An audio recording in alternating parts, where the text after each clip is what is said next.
It's a podcast. We're back, like it or not. That's you say like it or okay. not. That's a different podcast. This is Dialog. Is that a choices. podcast?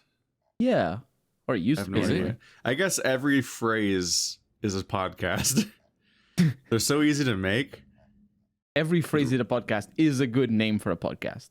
Nowadays, the the idea real that- challenge, especially, is if you try to make any kind of D&D or gaming podcast, and you have to come up with like another phrase that comes up in gaming that isn't taken already.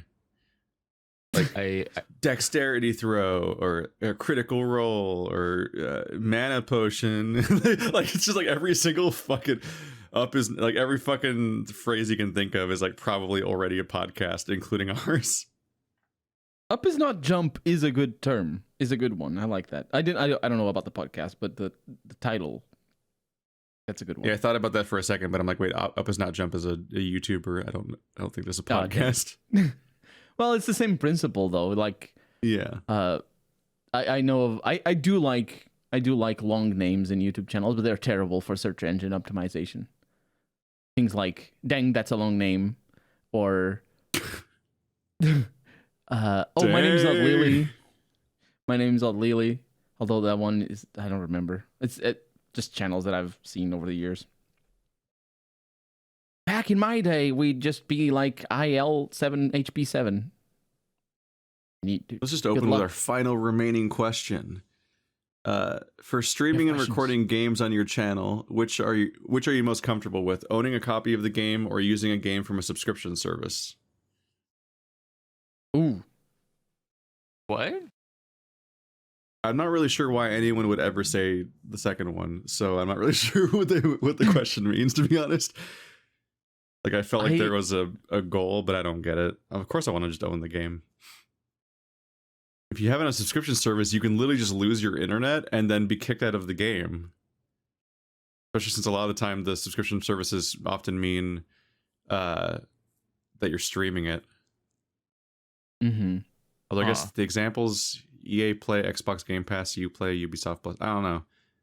I guess the truth is I don't have a single one of those, so I don't know. I have one subscription service, which is Humble Bundle, which you own. You own them. They just give you the games every month, and it's not like PlayStation Plus bullshit where it's like, you lose them if you unsubscribe. It's like, no, you just get a pack of games every month, which is the best version of that. Everyone else is shittier and worse. Fuck them, I guess. Yep. I really don't like subscription for games. I understand the appeal, but like it probably works better for a younger audience, because like actually, you know what, for a young kid, subscription service is probably a great deal, because you're not paying that much and you can play whatever you like. You can first off develop your taste in gaming, and the thing is, what you play when you're 15 is not going to be the same thing most of the time. It's not going to be the same thing that you play later on in life. So, like, for example, I've been hardcore buying games only since I was 20, maybe 20, no, actually a little bit earlier than that, 19. Yeah, but only since I started actually being able to make money. And if that was from before, I would have a bunch of games that, well, I wouldn't have that many games because I don't have that much money. But if I, the games that I played when I was a kid, I don't care for them. But the games that I buy, that I've bought over the years as an adult, that's, it's good. It's good to have them. And the thing about keeping them for prosperity, as it were, I think that's a really good value, because the subscription just irks me, because you pay so much money. It's not cheap. I mean, even $10 a month, it's $120 a year. That's a lot of money. It's money that where you don't get to keep the games if you ever leave, and then like, for me, what always stands out to me is that every subscription service is built around the idea that you're not really going to get the value out of it that you would otherwise, but they will. So it's built around the idea that you're probably not that much of a power user, like not you individually necessarily, but just like collectively, people aren't really power users. They're not really going to be like really active and totally downloading the fuck out of everything and so on. but they will like maybe just forget to unsubscribe for a few years and just like keep giving them money while they don't actually have to give them value in return. Like that's kind of the entire reason subscription models are so popular as a concept, is because people just kind of subscribe and then you get stable income. It's like why it's, I mean, it's like it's in some ways it's along the lines of like Patreon support and stuff like that. Like it's just like it's really consistent as opposed to other things. Like the only reason why, and like everything's a monetization strategy, but like, yeah, like pretty much every MMO has that approach, because like they could try to sell you things piecemeal, collectively all the time and so on, but just having a subscription as a reliable, consistent thing, and then just trying to keep you thinking it's worth it enough to not unsubscribe, like that's pretty much just like the baseline that they have to go for.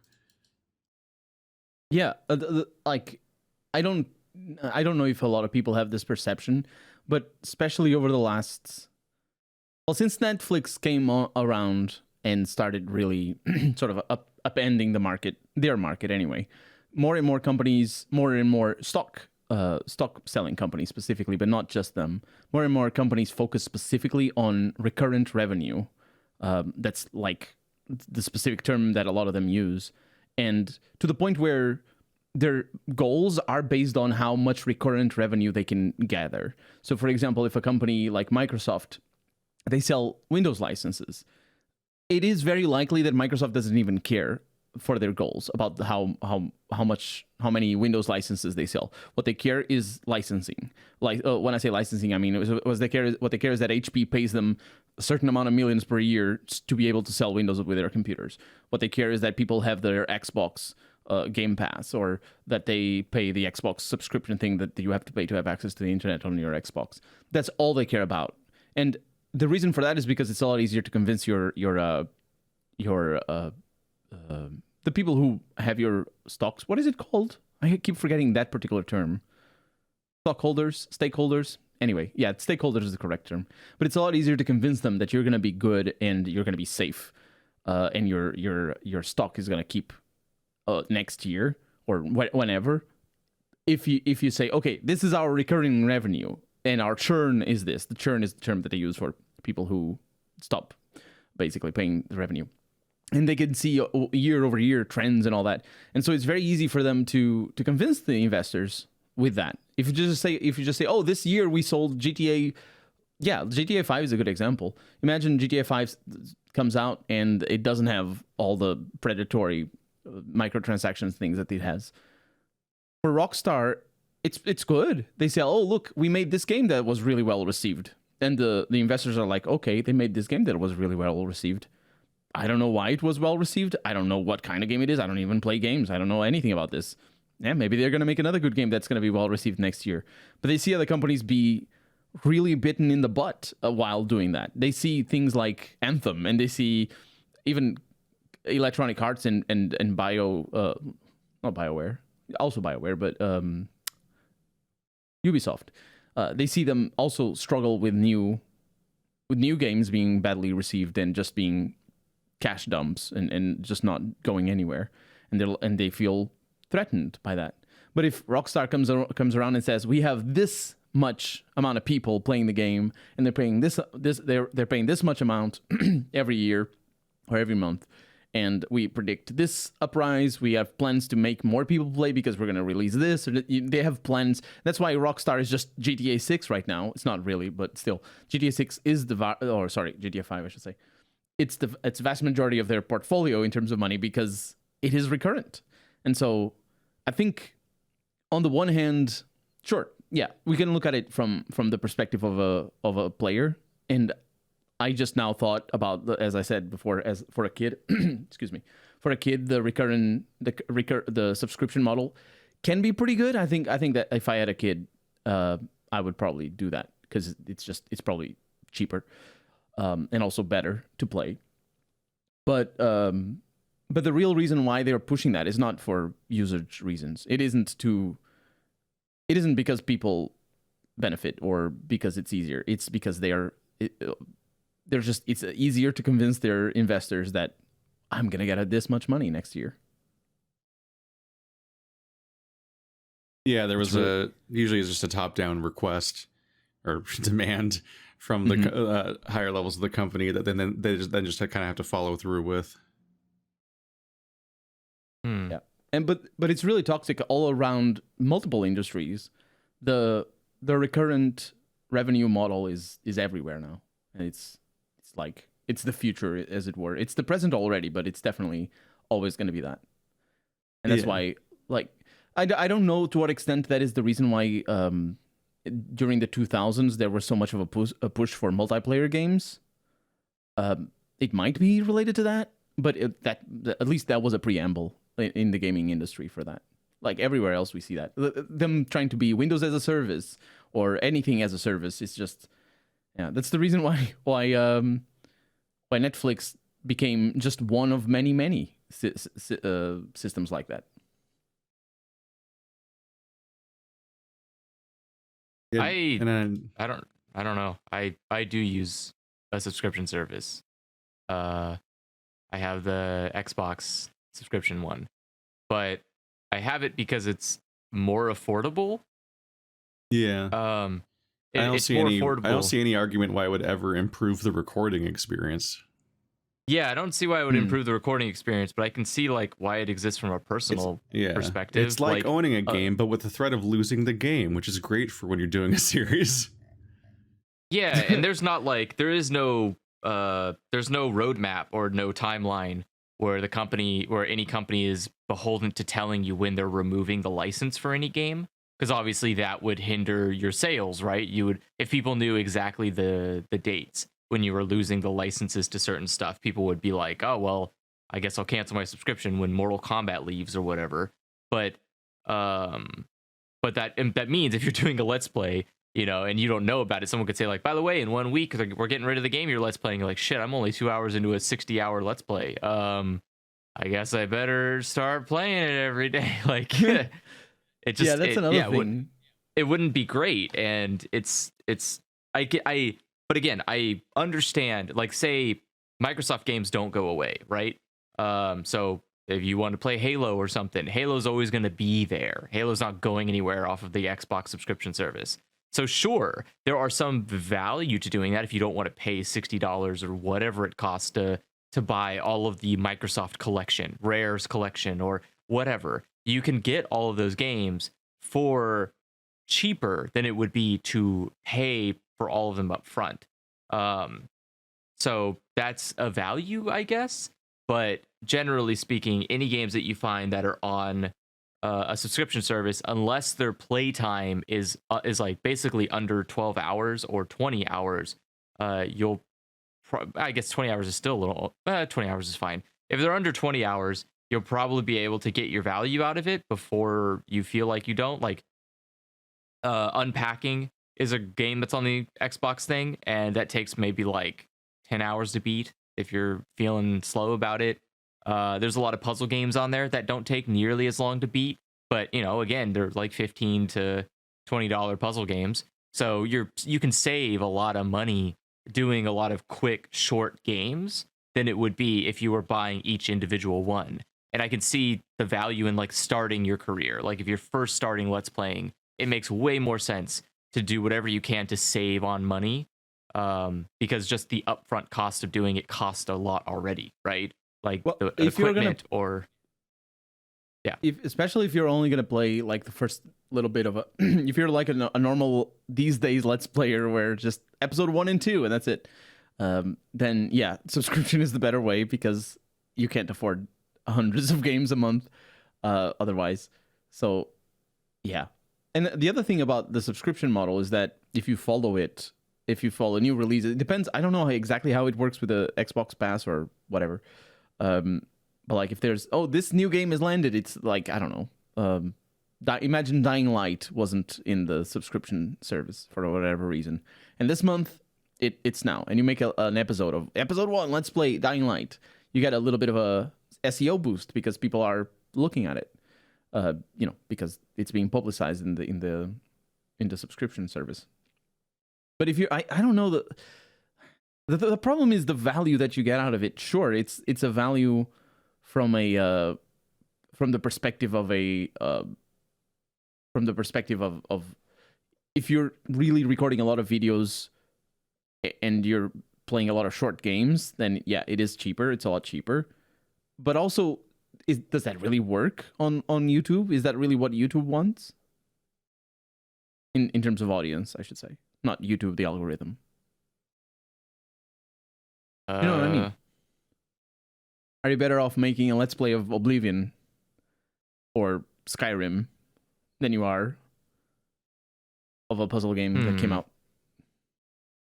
Because I mean, at I least guess, for me, yeah, obviously there are going to be SEO values here that are different. I think I think there are games like for example, I did Halo Infinite right when it came out, but that was because I didn't have to pay for it. It was just on the Xbox Pass, so I was able to just like, okay, well, I'll just download it. Here we go, bye. And so I didn't have to, I could just play the game as soon as it came out. But there are a lot of other games, like Elden Ring. Like you can't just play Elden Ring immediately, right? You'd have to wait until it comes to a subscription service, which could take years or whatever. And that works for like every game, unless it's unless it's published by Microsoft. It's rare that it's going to come out first thing onto the Game Pass. So yeah, you'd have to, if you're trying to quickly grow a channel like speedrun style, you're going to need to be playing all the newest stuff for 5 episodes and then moving on to the next newest stuff for 5 episodes. But obviously that doesn't bode well for you financially. If you're not trying to spend an ungodly amount of money. But I don't know. It's weird. It's a question that I feel like is very subjective to your own wants. What kind of games are you playing? What kind of channel are you trying to run? What is your goal at the end would determine whether or not there's value in that. Keith would get 0 value out of using a streaming service to do his channel. I get like maybe 25% value out of it, and I don't think you would get. I also don't think you'd get any value, Colonel, about doing it. Yep. I don't think there's games on there that there by and large. I do not think there are often games on the streaming service that would be, I guess, would come out fast enough or even be worth it compared to like the cost of just buying the game. I don't know. That's just the way I see it. But that can, again, that I feel like that just changes. It's such a circumstantial type of question. So I just don't like the incentive structure that it creates. What? I guess it's just I mean, no, it's bad. I'm talking about the future. Sure, but we're here to talk about things. No, I know. The very idea of a subscription service, and like if it becomes profitable or even like the core profit of a platform, the incentive then becomes to primarily launch things on that subscription service. So then you have to subscribe to play the game. Like if the math comes out that it's more profitable to put it on the subscription service than it is to sell it as a retail product, then that you start tipping into over like, oh, now it's just like, hey, our company puts out games on a subscription service, period. You just have to subscribe to this thing that you probably will then like forget about unsubscribing from and so on. And like that's like that becomes their model more so than just launching games normally. And then it becomes like fucking like modern TV, but for video games, where you're like, fuck, I'm juggling like 4 subscription services, and it's like not even because it's like the added value of like they get special game bundles, but like it's literally the only way to play certain games. And like, do I want to cancel, or is another game coming out next month that I can also only play on this service? And it's just like, you save a lot of money. I've found, because a lot of us like made the mistake in early days of Steam of like, oh my god, bundles, look at them go. Like you save a lot of money if you just only buy a game you're about to play right now, and it literally just ignore all sales and offers of value that are advertised at you. Like I just stopped paying attention to summer sale on Steam altogether, for example. And it's just like, nah, if I'm going to play a game today, then I buy it that day, basically. And if I'm not going to play a game right now, I just don't buy games, and like that saves a lot of money. That's just what I use Humble Bundle for. Humble Bundle takes care of the like sale buys or whatever impulse that I would have. It's just like every time I feel like I'm gonna go check what Steam sales, like no, I'm actually just gonna go to Humble Bundle and check what games I haven't gone and put into my account yet. And I'm like, oh look, I just got Borderlands 3. Oh, thanks. Okay, cool. Like I don't know. I guess it depends on. Oh, sorry, I interrupted you. No, that's it. It's just like that. I don't know. It's the same with like Epic. I have like I think 138 games on the Epic store, and I bought 5 of them. The rest are just free games they kept giving me, and so I just have a bunch of games on there. But that's like the only time I ever go on Epic Store is just to be like, oh, there's a free game this month or this week. How many games do I have on Epic? I have so many free games that they just keep giving me, and it's just baffling to me. I'm like, what?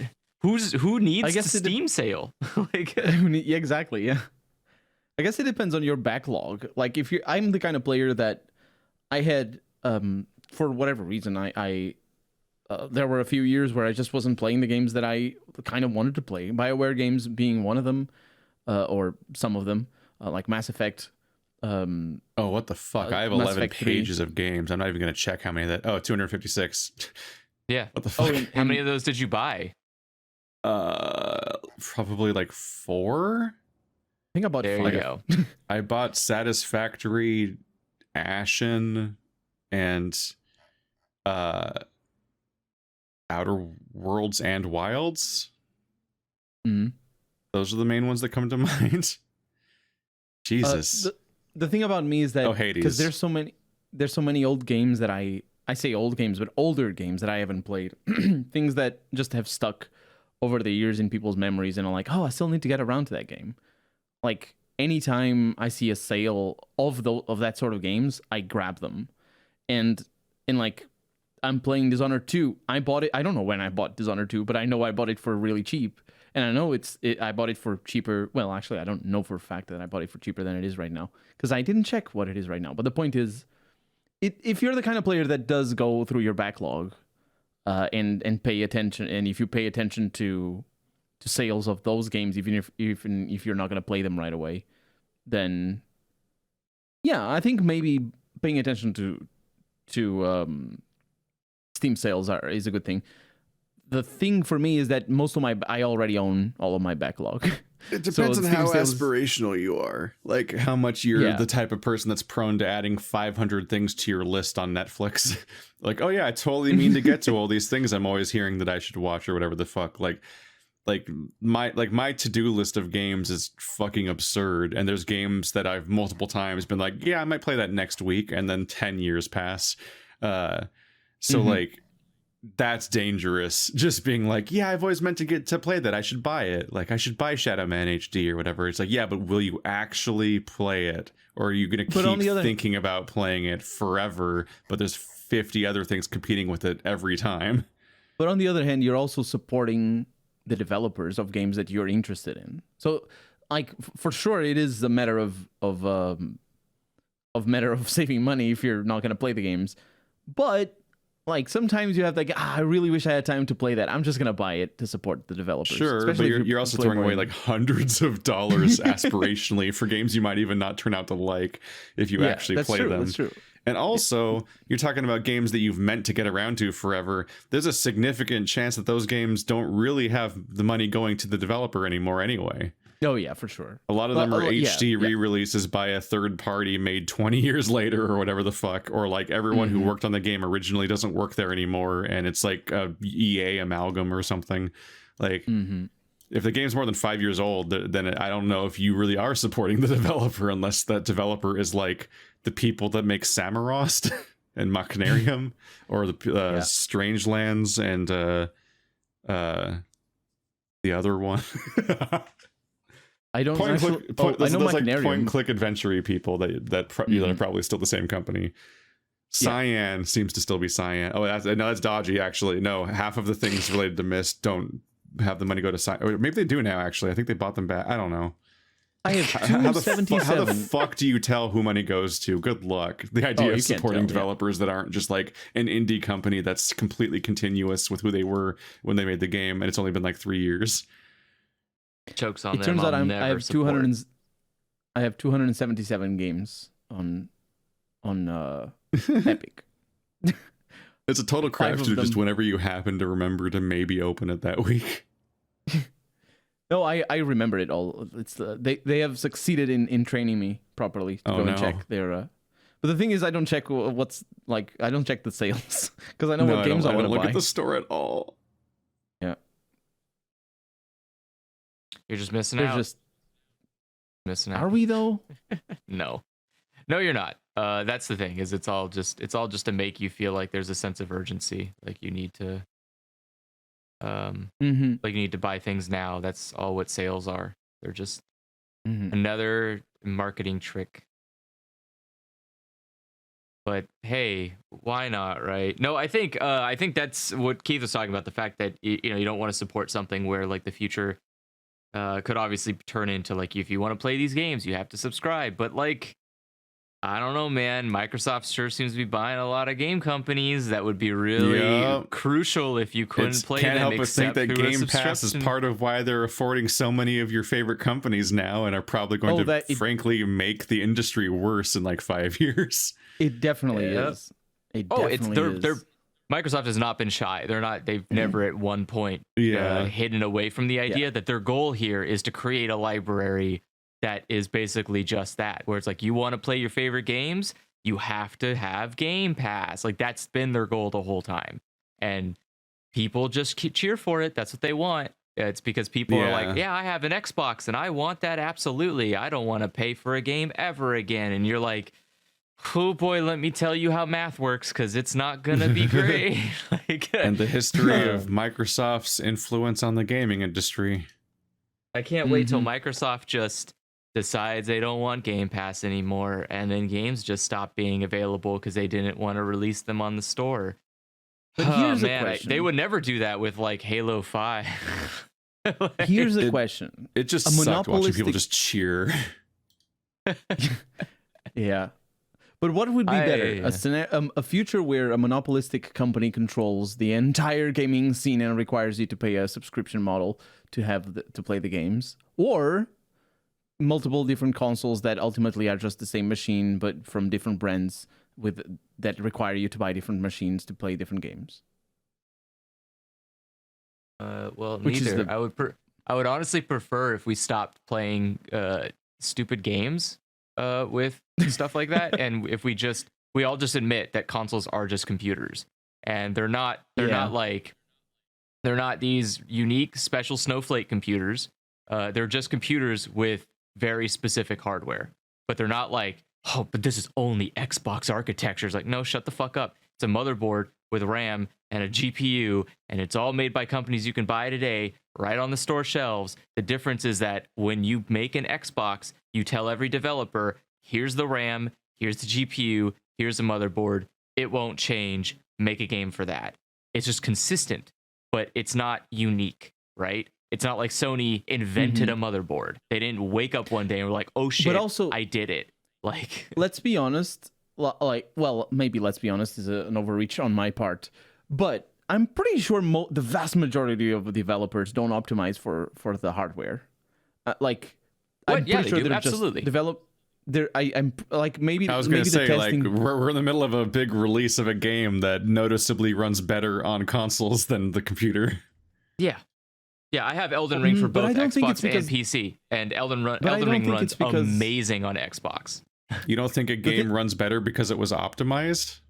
No, I don't think it is because the PC changes. I don't think it was. How should I put? Like, it's not because they have to optimize for many different PC types. Like that used to be an issue when games were like. When you made a Nintendo game and you had to know the internal architecture of the bugs of the Nintendo system to make it look nice. For example, Mario running on a weird clock because they like back in the day they would like be really deep in the hardware of their games if they wanted to make their game stand out. And I think that was still the case easily up until PlayStation 3 generation. And possibly even PlayStation 4. But these days, it's so easy to make games look good on meager hardware. Really, the difficulty of leveraging the the hardware of a console or a PC. It doesn't matter. The difficulty is not so much as, oh, I did this algorithm that displays the enemies in this fashion and now it's lighter. No, it's, oh, I really wanted the game to look better, so I upped the quality of this particular shader. So like, it's just a matter of, sure, it is a matter of optimizing in the end, but it isn't in the same way that it used to be, where they really went down into the hardware. And like, well, it's not so much that you need to have the like knowledge of what chip is inside of your motherboard. It's more you need to know what your highest and lowest limits are, right? You want to know how hard can you, like, what is the highest you can push a game before it starts causing problems for a system. And you obviously that's a lot harder to do when you can take the spectrum for PC is just so ginormous. You have people with 2 graphics cards that are liquid cooled and they have like 250 gigabytes of RAM and 13 fucking hard drives on one end. And then you have someone who's like, hi, I found a computer in the dumpster and I put Jello in it and it's running. And like, and they just want to play a game. And how do you optimize a game for that? You can say like, okay, well, I have minimum specification requirements. But if you look at Elden Rings is fine. Like you can run Elden Ring on basically a PC from like the CPU, last 5 years, but you can't. CPU is actually you literally pretty high, cannot run. Yeah, but the CPU is yeah, it is like I think it's an 8600K, and that's the Intel version, and the AMD it's like a 3600. A Ryzen 3600. It's pretty high. Like my, I think is it a Ryzen 3600? I don't know. Let me speak with knowledge. So system requirements here. The minimum is an Intel Core i5 8400 or AMD Ryzen 3 3300X. 33. Okay, so it's not a 36. You're not asking the recommended. Much here. This is the recommended like is a 36. Yeah, but this is still these are new. Like the 36, the 33X. Like if you have if you have an Intel from, like, it's a 600, it's a 6000 Intel, the 3300X beats it in terms of hardware. Like, I know it's always, I have an i7 from 5 years ago or whatever, the 7th generation was. But the new CPUs are... You can buy an i5 for cheaper, like, you can buy an i5 for, like, $200. Yeah, but like in comparison, it's not $200 is a lot of money just for one part of a computer. No, you can get a console for $400. I mean, you should be able to get a console for $400. Well, or $300. We're obviously talking during a time where you just gotta support developers that put out chips you might like. No, don't do that. I mean, look, if you want it cheaper, you can get it renewed for $180. But what I'm saying is that then. What's your CPU, Keith? I think you bought a new PC. Know. Oh, you don't know. I never can recall anything about my computer off the top of my head. I have to like figure out how to check again each time. You can do if you want to. Probably on my profile actually. Let's check my YouTube profile. Or you can press run. Intel Core i7 5820K. 3.3 gigahertz. 5820K. Yeah. So you're below minimum specs. Am I? I'm pretty sure. Yeah. What did he say? He said i7 though, didn't he? Well, yeah, but the 7 doesn't matter. Like if you have a first generation i7, that's the new Celerons are faster. Like the i5 or i7, that doesn't matter. It's all about the performance that the CPU gives. And the 800, the 8000 generation is running the game just fine. That's true. That's what I'm saying. Like, it's the while recording it. Yeah. So that's what I'm saying is like I think but I have my specs are way better than Keith, and my game can't run for shit. So what the hell? I think it might have to do with you are I have an AMD Ryzen. I have a Ryzen 9 3900X. I have my graphics card's a 2080 Ti Super, and I have 48 gigabytes of RAM. And my game gets consistently lower than 30 frames a second. No, we're talking about processor, right? Yeah. Yeah, the processor. I think my profile's out of date. It's an AMD Ryzen 9 5900X 12-core processor, 3.7 gigahertz. There we go. So you have like a beast of a machine. I've got a thing to update then. Yeah, you do. Yeah, you need to update that. I was a little bit surprised, but I do know that Keith is running on lower. I've got a GTX 1070. Yeah, I know that you're running a little bit on lower graphic settings. I just run it on like high, I think. Mm-hmm. Putting anything off of maximum usually just makes the game better while not looking different. I'm running it on low and still getting frame hitches. Like I've literally put it on the lowest setting possible because this fucking company can't do PC ports. That's just how it is. But again, I play the game on an Xbox Series X in 4K and it runs just fine. No frame lags, no hitches. I could even do the stupid boss at the beginning of the game and it doesn't lag. None of those loading zone chunks. No, none of those loading zone chunks. I wonder how they fucking did that. How did they manage to make a good console port? I wonder if it's because they have a consistent architecture to work with. They know exactly what their hard limits are, and they just build according to those specifications. And then when it comes to PC, they just say like, look, I'm going to put 4 different sliders, maximum, high, medium, low. You pick the one you think is best for you. If not, fuck you. And they just wipe their hands clean. They did it. Hey, it can run on someone's computer. I do wonder if you have some issues on your computer, because I have a considerably weaker machine that is roughly the recommended settings. It's a 2700X CPU. I fixed it. Like, you know I get some frame hitches. How? I had to turn off the anti-cheat system because the anti-cheat system was actually causing performance issues, which is fine because it means I can't play in online mode ever again, but I don't want to. Which is fine. So the solution here was to turn off DRM. Again, a thing that only exists on PC because some fucking asshole decided to scam a bunch of developers into thinking that pirating games was going to ruin their industry. Yeah, so, it's like, technically on console, but in a very different form. That isn't like a weird video game influencing, like infiltrating spyware thing.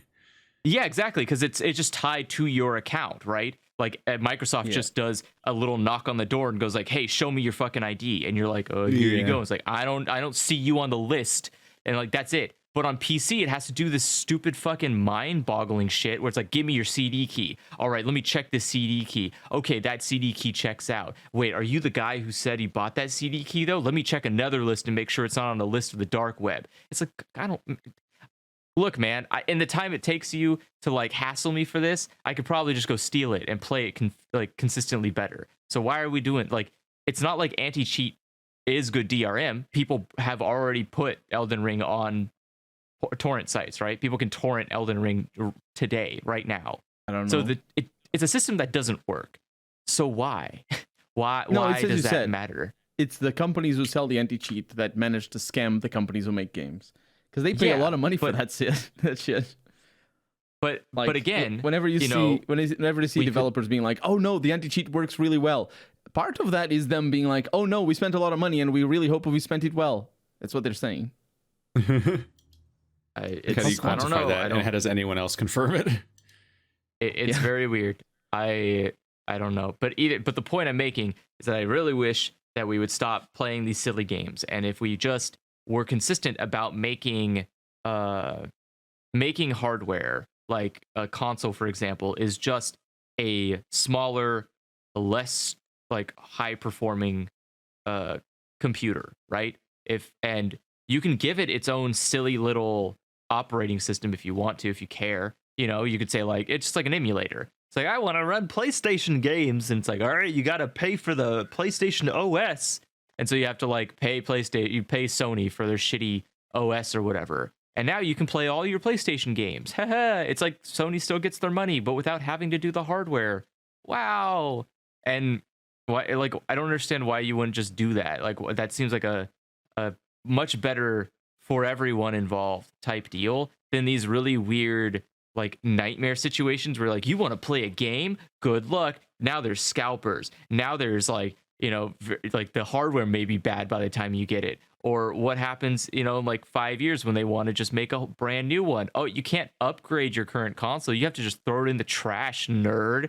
And it's just, I don't know, man. Why? How is this fun for anybody? How is it fun to keep like piling on these toy boxes and not just having one very consistent? Like I have one consistent box. It's expensive, but I chose it to be expensive, and I also don't really do much with it for a while. By the time a new Xbox comes out, maybe I need to like give it a new CPU. But all right, it's usually about the cost of buying a console. So hey, there you go. I did it. I bought a console, but I got to keep the rest of it, and it's still pretty good. I don't know. It's stupid. I hate it. I hate it. And it means that games are built differently because games are built for consoles first and then PC, even though every game is built on a PC for a console, because you can't just build games on a console. Fuck you. And so just like, it's just always bad. I hate it. I hate it so much how like most AAA games are just consistently not great experiences on PC when they first launch, even though it's the dominant market, even though it like, I don't know, it's frustrating. And then when I think about the idea that we're going to do streaming stuff, is it the dominant market? Because I don't think they'd be making them for console first if there was the dominant market. What? Yeah, it's the there are more PC. There are more PC players than there are console players. That's. But are they generating more video game revenue? That's dependent, because I think that companies like I think like Sony would give you a premium for making a unique game for their platform only. So like are the customers generating more revenue on PC or console? Because like the when people try to quantify how many PC gamers there are, it's an incredibly nebulous and questionable stat that usually is biased in favor of them trying to prove a point, but not really being based on reality. Mm-hmm. So I see a study done in 20... PC gamer is somebody who plays a Facebook game on their computer once. Like, what does that mean? But that's not even the worst part, or rather the most interesting part. Like, because the thing about the PC gaming audience is that there's a lot of niches. And there's a lot of people playing old games that just play them forever. Like Minecraft is a gift that keeps on giving. But people paid Minecraft 10 years ago. They spent 10 years not spending a dime. I mean, there's the subscription model for Minecraft as well, obviously. But I paid for Minecraft. I think it was like $12 at the time, and I played so many hours and didn't pay more. And then you see that for racing games, you see that for strategy games. They're so niche, and people dedicated so hard to that, and there's huge communities doing that. And like MMOs are the same issue.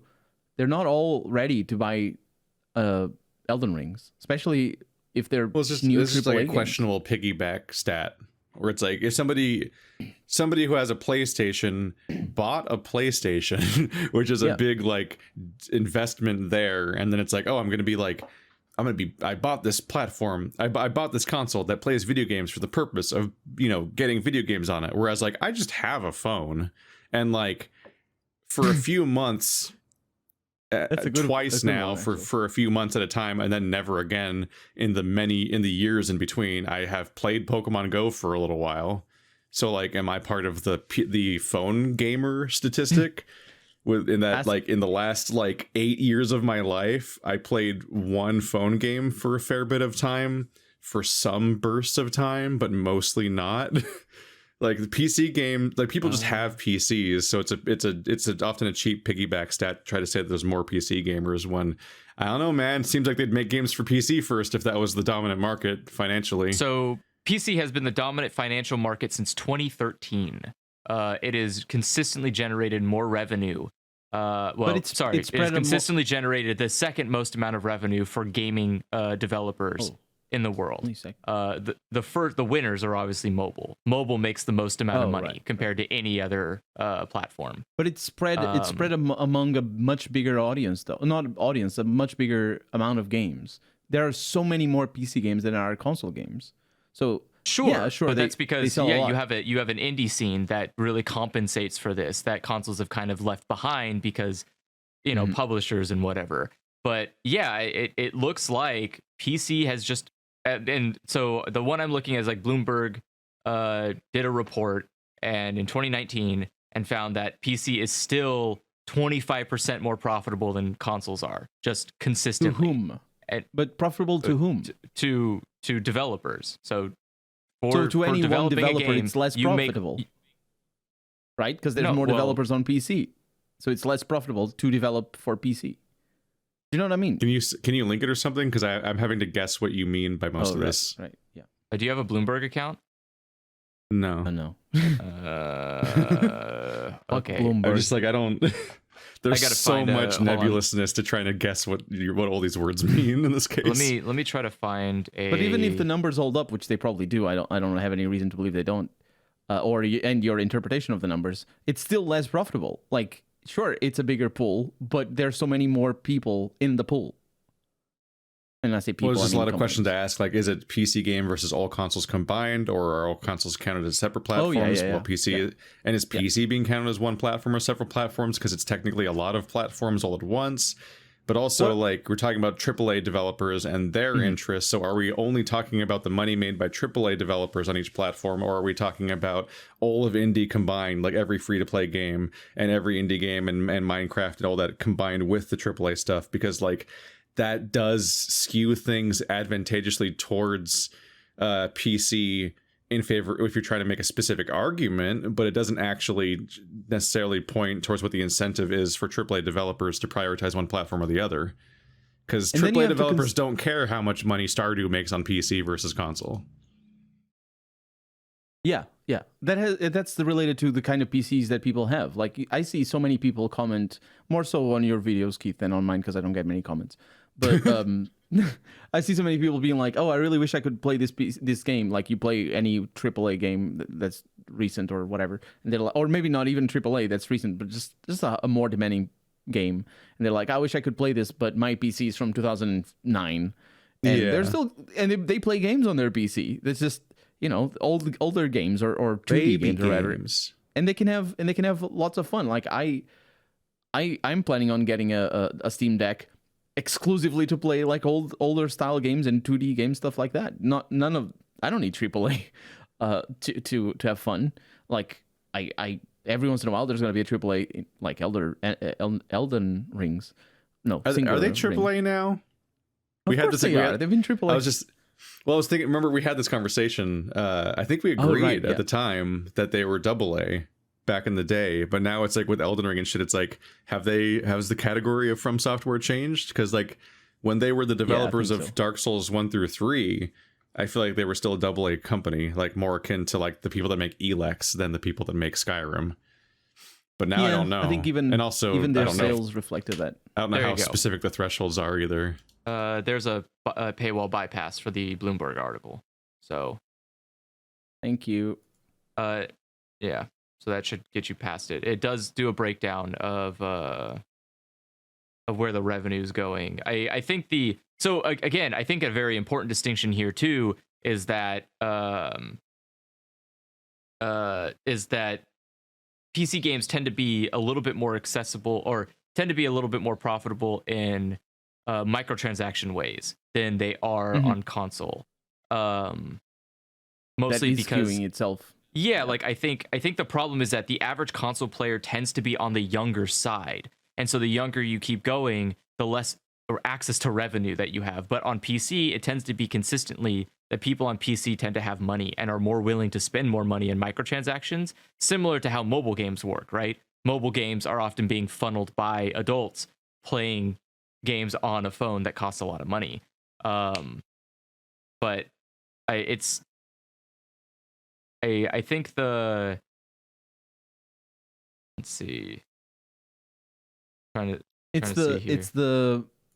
It's the Blizzard dude going, "Don't you have a phone about Diablo Infinite or whatever it's called?" Yeah, I think I think what's important is just access and who has that access, because obviously you want to hit every company, no matter who they are, wants to hit the pinnacle of like you want the maximum amount of people willing to buy a thing that you're selling.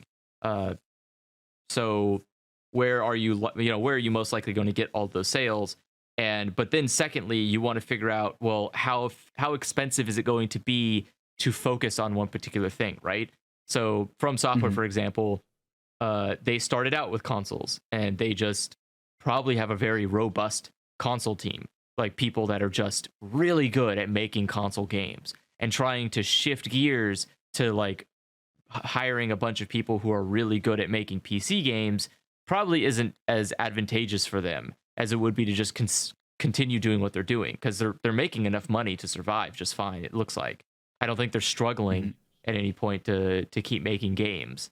So why rock a boat, right? But then you see like a lot of indie games don't tend to push into console until later. It's a lot more affordable for new people to make a game on PC and then go to console later, which tells me that like making a game on console is probably not as advantageous unless you have the capital to start it up, which means there must be some kind of like publisher incentive. Gatekeeping. Well, not necessarily even about cost. Like there's just literal gatekeeping. Like you need a way in, just like how you used to need a way in to getting into Steam in the first place. Whereas, like an indie developer could just be like, I just put a game on itch.io for, I think you could just do it for free, basically.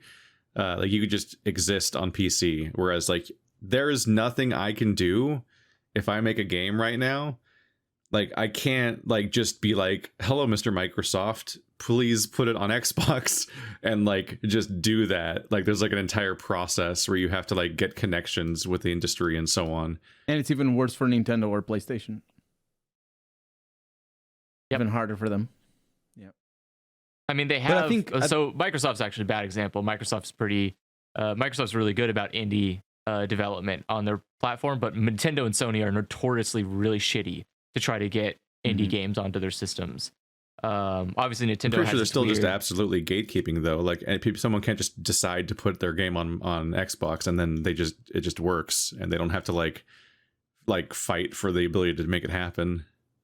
Yeah, I mean, Microsoft, like everybody, like all consoles, Microsoft obviously has a check. Like you need to get your game confirmed to run, right? They're not going to let you just put spyware on their system, but it's not. I mean, do they even have the deluge they used to have on Xbox 360 from the indie games, like the Xbox Live Indie Games store?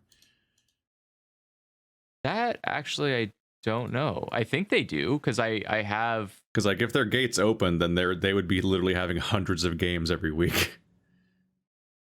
It's not. I don't think it's that open. I think the Xbox Live Indie game was unique in that in order to make those games, you had to use like their own software. Like they had like their own dev kit kind of thing, or not dev kit, but they had their own software that you had to make a game into, and then when you would upload that game. You would export the game from that software to Microsoft, and they would be able to quickly do a check and see if it worked. Whereas I think now it's different. I think they don't do that system anymore, and I think it's just you have to make a game that can run on the console, submit it to them, and they have to do a check. But I think you have to pay to access the ID. It's like ID at Xbox. Yeah, you have to pay. You have to pay to access the system to upload a game, right? You have to pay to upload a game to it, which is what you're talking about. Oh, it's like Apple still. Then. I think it's the same thing with Apple. Yeah, they have like even a dev, with their Apple store. Everybody has like a dev kit or whatever, or like a dev account. You need to have like a developer account to upload stuff to the console.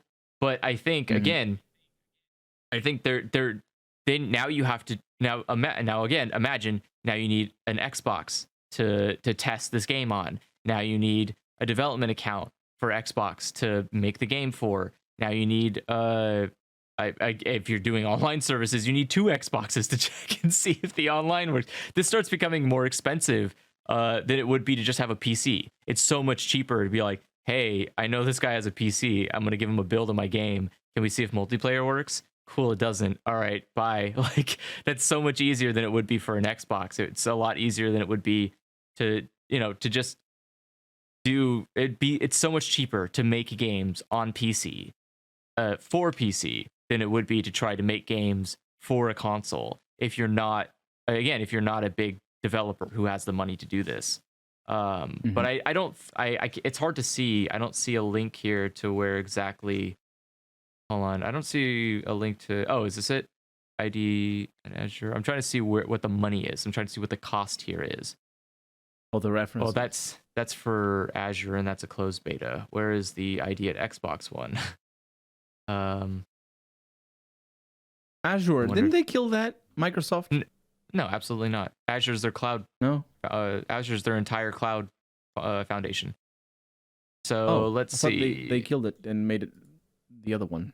What does it cost to register for ID? They have so Xbox? many services. It doesn't look like, I don't see it costing anything. It looks like you just have to wait till they approve you. So speaking of Microsoft and services, yeah, Office 365 or whatever it's called. It's a good example of what I was talking about before.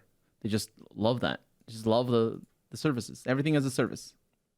Oh, you do need a, okay, so here is the barrier to entry. You need a registered studio. You can't just knock on the door and be like, "Hi, I made a game in visual novel software, and I wanted to export my visual novel with my crown drawings." Like, you have to have a legitimate business. So that's the gatekeeping, is that it can't just be, it's not just for any Joe Blow to make a pencil drawing video game that runs. But because like the Xbox, the old Xbox Live indie game scene was people, like, we literally played a game that was just done in Paint and made clearly for like a school project. And I don't think you can be getting those into Xbox now. But I think, I don't know. I don't think it's as rigorous as say Sony or Nintendo is, but that's not the point. The point is obviously that there is gatekeeping to get into console market versus PC, and that's a hindrance for indie developers, but probably not so much for studios. But yeah, they're just in already. Yeah, they're just already in. And that, or if you're lucky, you just get bought by Microsoft, and then you don't all that fucking press that Cyberpunk did, and then it's like, well, time to set a record of you getting the fuck out.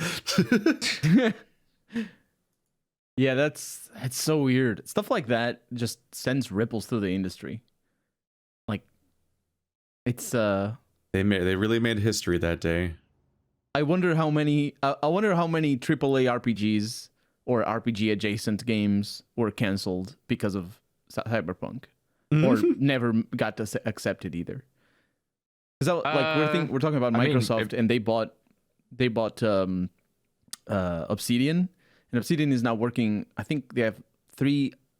I don't know if they're announced or partially announced. I know Avowed is definitely announced, but they're working on 3 games, and I think only one of them is smaller scale, sort of niche game style, like Pills of Eternity, and I'm pretty sure they're just gonna go like full on. Oh yeah, so they've announced 2 games, and there's another one that we don't know what it is. So it's Avowed and the Outer Worlds 2. And that fucks with me because I've already played a game called Avowed, and it's not even old yet. So it's like, make a new name, guys. Maybe I'm mistaken on the name, but like a company that, like, Pills of Eternity 1 and 2 and Tyranny, they're brilliant games. I highly recommend anybody that likes RPGs to play them. They're amazing games on all fronts.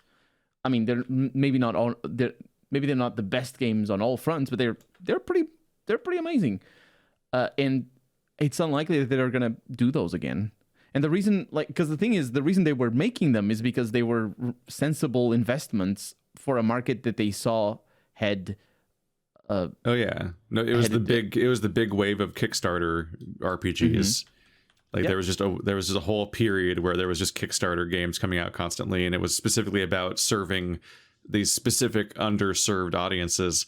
But then those companies make money, and they get picked up by a larger company, and then, well, Microsoft, they have a long, beautiful history of picking up other people's companies and then just stripping them of their identity.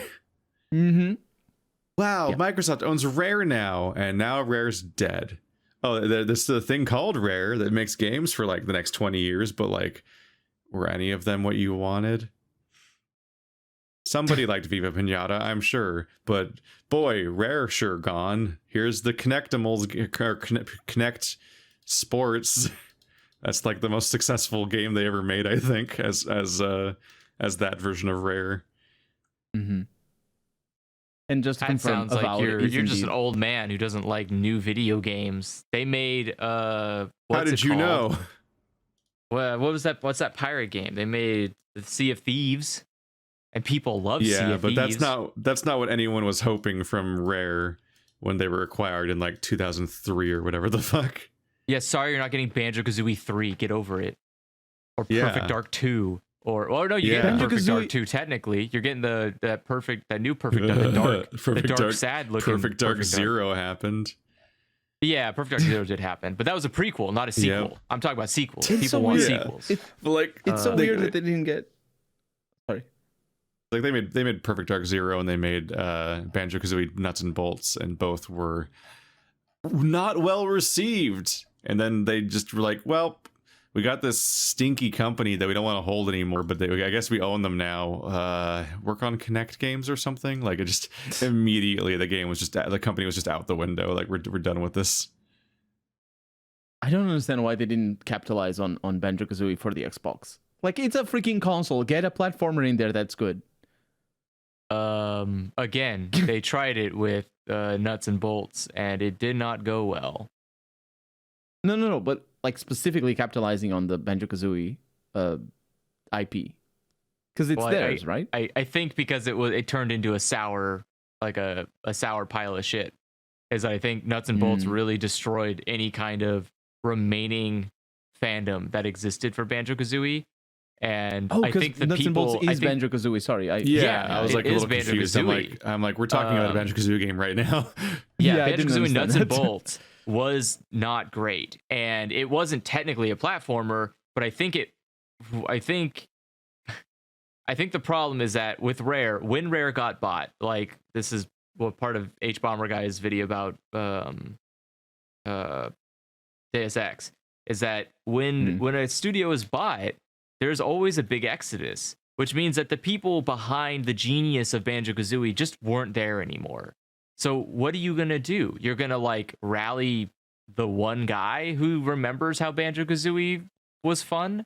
Like who are you getting to do a new Banjo-Kazooie game? Yeah. Because you're not going to get the people who made Banjo-Kazooie successful. And I think that's the thing that people need to go back into. I think I've heard that sometimes they try to do like anti-brain drain bonuses, basically, where you just like, here's a bunch of money, you can't quit. Like it's like a contract that you have to like stay there for X amount of time or something. Which is a fine attempt, but the way I look at it, the moment that a studio is bought, I just kind of throw the studio away on the expectation that they're going to make anything that I want again.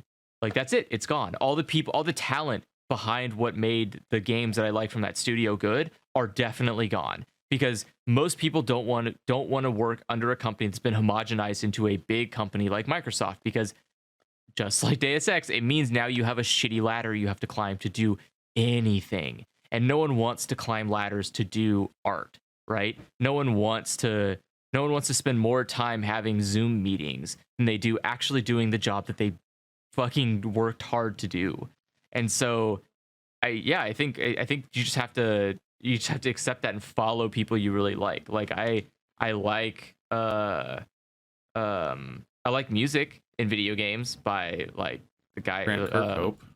Grant Kirkhope makes really great upbeat music. Or what is this, McDonald, who made the Halo music. Like there are good composers, but I don't expect I just follow them instead. Or it's just like anime. Where if you like an anime, it's not the studio, it's the director, it's the art director. Like you have to follow the people. The people are what make the content you like, not the company. The company just shows up and takes money and throws it at someone's face really hard and goes, keep doing that until I stop. Slap. And it's like, okay. And then, or they give up. They just go like, yeah, you know what? The money isn't worth it anymore. Someone else is going to slap me with a lot more money. So I'll go take their slaps. And so, yeah, you just follow them. You have to follow those people that you like, because and again, it's the end of the day is that you're making art, and so you want to follow the artist, not the art gallery. No one only goes to the Louvre to look at art, right? They're not just like, no, I won't look at any art that doesn't exist in the Louvre because it's not good art otherwise. Like, no, you go and look at art in plenty of different places. And it's some museums have art by different people that you can find in other museums. And you're like, hey, wait, I've seen a Rembrandt in a different museum. What the hell? It's because those artists just can go to different publishers. I mean, you're saying that I'm looking at the names. At least the director, Greg Mayles from Banjo-Kazooie, was responsible for Viva Pinata and was the director and designer of Nuts and Bolts as well. Like, I'm not saying that that he necessarily wanted to make the games that he ended up making, because, you know, somebody from higher up being like, no platformers, we want a vehicle constructor thingy. And they're like, okay. Do you know what I mean? Yeah, or, I mean, it could be inverse, too, is that the director was like, hey, I'm going to make a really fun build a car game, and Microsoft showed up and was like, bum, bum, bum, bum, bum. Where's the Banjo? And it's like, what? Why would you put Banjo-Kazooie in this? It's a platform. It's like, no, we bought Banjo-Kazooie. You need to get that Banjo-Kazooie in there. Could and it's be. Like, I guess it's a fucking driving game for a platformer. All right. Like, but again, that wouldn't have happened if it was just Rare. No one at Rare would have like came barreling in there and be like, hey, where's that Banjo-Kazooie IP? Like, no one, they'd just be like, oh, right, I'll trust you. What are you making, a Diddy Kong Racer game? All right, cool. Let me call Nintendo. Hey, can we do this? No. Oh, fuck, well, they say that for every game, so don't feel disheartened. Let's just keep doing it. Like, yeah, that's true. It's weird. Big companies are just a mess sometimes. If they're not designed from the ground up to be like you need to make even then even when you make a company, a big company or a small company, it doesn't matter. If you make a company with the idea of, okay, we're going to have multiple studios working and we want to foster as much creativity and independence as possible. Even then you're going to have family here. But even then you're going to have a huge challenge. It's going to be super difficult to not fall into the same pitfalls that every other company falls of the whole thing about having to go up the ladder to get a Final Fantasy 24 poster or whatever. Still watching the same videos today. Yeah. What do you mean today? This week and last week? Just we're talking about. I mean, yeah. It's a good video. But that's the thing, though, is it just video games are they're fun on the outside and really miserable on the inside. The moment you open up the game case and you start looking inside of that game a little bit more than what's on the surface, you start just seeing really unpleasant things, and you just have to kind of accept that. Is that when you like a game really, really, really much, that's it. You just have to accept that might just be it. That might be the only time you get the thing you really, really, really like. I didn't like Banjo-Kazooie 2, and there's just never been a good Banjo-Kazooie game since. So that's on me, I guess. I just have to love one game for the rest of my life. And I just know there'll never be a better Banjo-Kazooie. There'll never be another Banjo-Kazooie game, right? That won't ever happen. But I just have to, that's fine. That's okay, because now I can just look forward to the next one. I liked A Hat in Time. It wasn't as good as Banjo-Kazooie, but I liked it. I don't know. There's other platformers I probably liked. I liked Ori. I think Ori is fun. I liked I think that not being as good as old games is a tricky thing to resolve, because you're basing it. I don't remember ever finding a new game where I was like, this is better, like on a gut level, like this is better than everything I've played so far. I always find ways to be like, oh, this isn't as good, or this could be different. Really? That's absolutely not true. You said that about playing Fallout New Vegas after playing Fallout 3. Yeah. But not on a gut level. But that's true. That's and I'm seeing that about Elden Ring, honestly, but not on a gut level. Like I can have the most, like, the thing is, I can't compare the amount of fun I'm having with a game today with the amount of fun I had a year ago, because you don't remember things like that. And also, fun is dependent on a whole lot of other stuff, not just the game you're playing. You can have the most fun with the crappiest game ever. It's not about that. But the gut instinct is always going to be the grass is greener on the other side, and you're going to look at your old stuff as your formative gaming experiences, and you're always going to be comparing it up rather than down. It just as a nature. That's just how we think.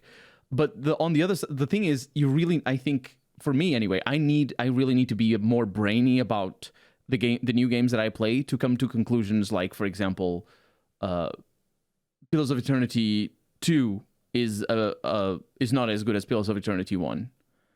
But on a gut level, I enjoy playing Pillars of Eternity 2 better. Like, for example, Elden Rings. I'm having fun with it, but honestly, I think the most fun I've ever had with a Souls game was with Dark Souls 1, the first time I played it. And I don't think I'm ever going to get that again.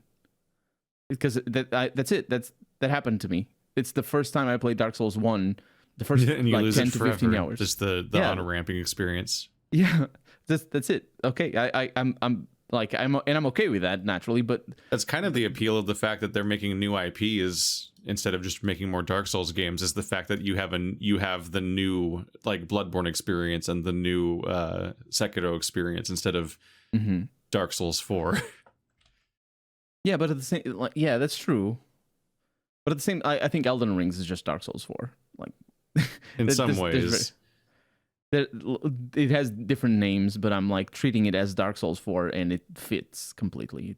It doesn't grind its gears in that regard. But I need to access like a part of my brain to be like, okay, this new game that I'm playing is actually better. And like it's the same with Fallout New Vegas. Like Fallout New Vegas is probably the hardest for me, but it's so obvious that it's so much better than Fallout 1 and 2. So obvious, but I need to be really brainy about it. I can't do it on a good level. Like process the idea that anything could be better than Fallout 1 and 2. Yeah, I can't. I go back to Fallout 1 and 2 and it's the best thing. Like I play those games and it's, oh man, this is great. This is so great. And I just then we do a podcast where I just talk shit about Fallout 1 and 2 or Fallout 1 for like 3 hours straight, and you're like, I agree with all of these things. Yeah, exactly. It's just and I think especially for games from a like Banjo-Kazooie is Nintendo 64 or is it GameCube? It's just for the N64. It's on the Xbox technically as well, because when Rare got bought, they put it on the Xbox. But yeah. So yeah, especially for those games, when was the last time you played it? When I played the Rare games? Yeah, no, Banjo-Kazooie specifically. I'm using it as an example because it's difficult to compare, right? Because you remember your time playing it, and you remember it might have been like a decade ago. I think I remember specific. I went back and I, because like I bounced off it as a kid because it was too scary. But as a, I think I 100%. I 100% completed Banjo-Kazooie 1 in like high school, I think, or college. So it's about a decade now. Clanker's Cavern fucks you up if you're not cool with sharks, and there's already a scary shark before that too. Oh right, I forget your water thing. Okay, yeah, there's already a shark that chases you, and that sucks. But then Clanker's Cavern is just this fucking gargantuan mega nightmare shark, so I didn't even want to like start that level as a kid. But then growing up, it's like the true fear is the water, is the swimming controls. I was scared of Tomb Raider 1. I remember disabling the soundtrack because I didn't want to be even more scared, because the soundtrack plays tricks on you. I was like, no, don't do that. Shut it down. So I played the whole Tomb Raider 1. I think I'm sometimes surprisingly good at avoiding rose-tinted glasses with things where it's just like, I'll talk shit about everything I like all the time. Every Rare game has bad controls. Like it might be because they had the Nintendo 64 controller and shit, but on so many ways, almost every Rare game has just like nightmarishly aged controls. Like, yeah, of course, yeah, like Banjo-Kazooie and Jet Force Gemini and Perfect Dark. Holy fucking shit, people played those like that. What? I'll play like an updated port that tries to improve the controls, and it'll still be like, I can't. This is literally every second of playing this game is me trying to struggle past the fact that it's so hard to control this game. Like, I'll contend that like they're like Perfect Dark and Golden, I really sucked using the C-pad to like aim, but the gun moves independently from the screen. Yeah, no, and I'm agreeing here. You that sucks. turn But by dragging your reticle like you're moving the screen of an RTS with your mouse. That's how you turn in those shooters. You have to like you edge scroll with your gun. It's rough. It was rough, but I don't know. What do you mean Banjo-Kazooie had bad Prime controls? without the part where it's on Wiimote. Yeah. Oh, how does Banjo-Kazooie have bad? It has perfectly fine controls for a platformer. What's wrong with swimming? There's a lot that's good about Banjo-Kazooie when you're on the ground, but once you're flying or swimming, oh fuck. Oh no. Really? Dear God. I mean, you fucking you're like have it burned into your brain at this point, so you'll never like feel the controls ever again, but they're a nightmare. I just not as bad as Jet Force Gemini and Perfect Dark, but they're not amazing. Every game they made on the 64 has like aged like a nightmare control wise. Holy shit, Jet Force Gemini was an experience to play through to do a series on. The polishing There's of controls so much that aged poorly about that game. Yeah, the polishing of controls in gaming in general is just very. I think it's more prominent in console games because the controllers also evolve themselves, and so they get more features, and it's the whole thing. But yeah, it's just I agree with you that that's something that that's difficult to remember. Like you remember playing a game with 10 controls, like Resident Evil 1, and you're like, oh yeah, I just played Resident Evil, no problem. And then you compare it to Resident Evil 4 or whatever that doesn't have 10 controls, I don't think. And you in your mind, if you don't remember, like you can't. I don't think even if you remember that it had 10 controls, how can you compare control schemes in games of different eras if you don't play them side by side, right? It's but Andrew, you pretty much have to just go back. Yeah, Andrew has played Banjo-Kazooie in 4 years ago. Yep. Before I played it in 2018, and I 100%ed it, and I had 0 issues. Oh, that's right. You made a series about it, didn't you? Yep, I have a series for it. But it doesn't. I still love it. It's still great. I think I know that there are flaws in Banjo-Kazooie. I do not think it's like the best game ever made. It's my favorite game, absolutely. It's like the game that basically told me, yeah, this is it, Andrew. You are great at platformers. And I was like, okay, thanks. Good to know. That's just my calling. But this is my life now. Yeah, this is my life now. Nobody touched me. But there's a unique blend. So Banjo-Kazooie set what I think is like the commandments for making a platformer, and one of those big commandments is it needs to be fun. Like, not just mechanically, but visually, aesthetically. Like, it needs to be fun. Banjo-Kazooie is fun to look at. It is just silly and cartoonish, but in the right way. Not like fucking child Cartoon Network style, like, or not Cartoon Network, but you know what I mean? Like, not Disney Kids style where you're like, oh, everything's just very softly rounded. Like, it's that perfect blend of very softly rounded. Well, I'm sorry to tell you, but that might be a little too baby level. You need to have things a little bit sharp sometimes. And children learn by fear, all right? Not terror, but fear. And so you have to instill in them some level of fear.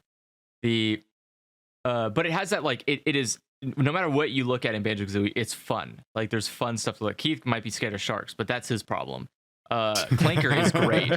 Clanker is such a great design. It is just, he is like a metal shark, but he's bleeding. Like, what the fuck? How is a shark that's made of metal bleed? That's so weird and gross.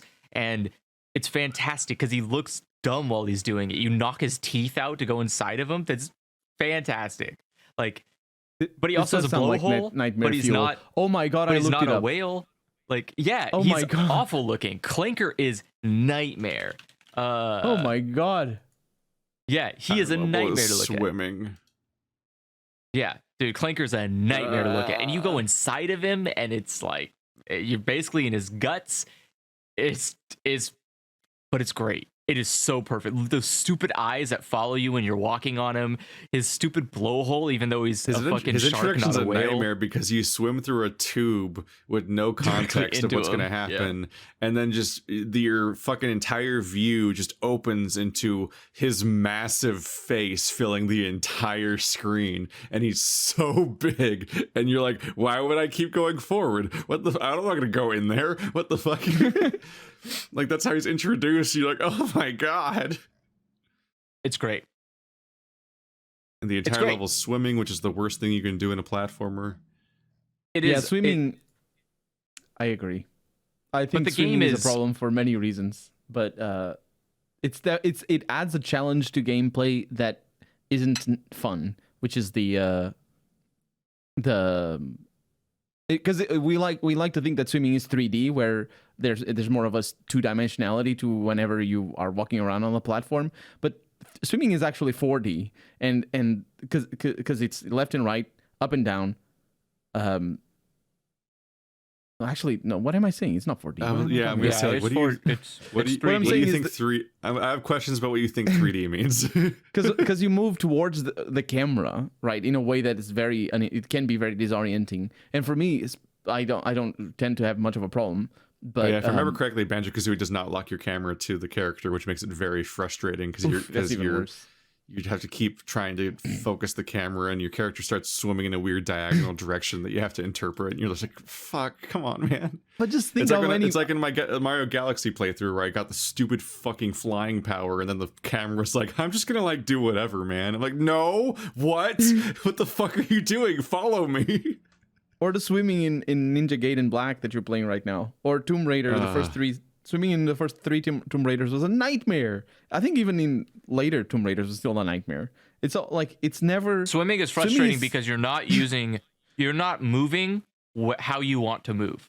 So when you're doing a platformer, you move by pushing on the joystick, and that moves you forward. But suddenly you have to move using a button and timing how much someone moves based on that button press, which is always disorienting because you're like, I pressed A, and this guy kicked 4 times instead of 3, and you're like, well, now I'm too far. Now I have to turn around and you have inertia. Press A to kick back. Like you usually keep going after you press the direction. You're like, I swear to God.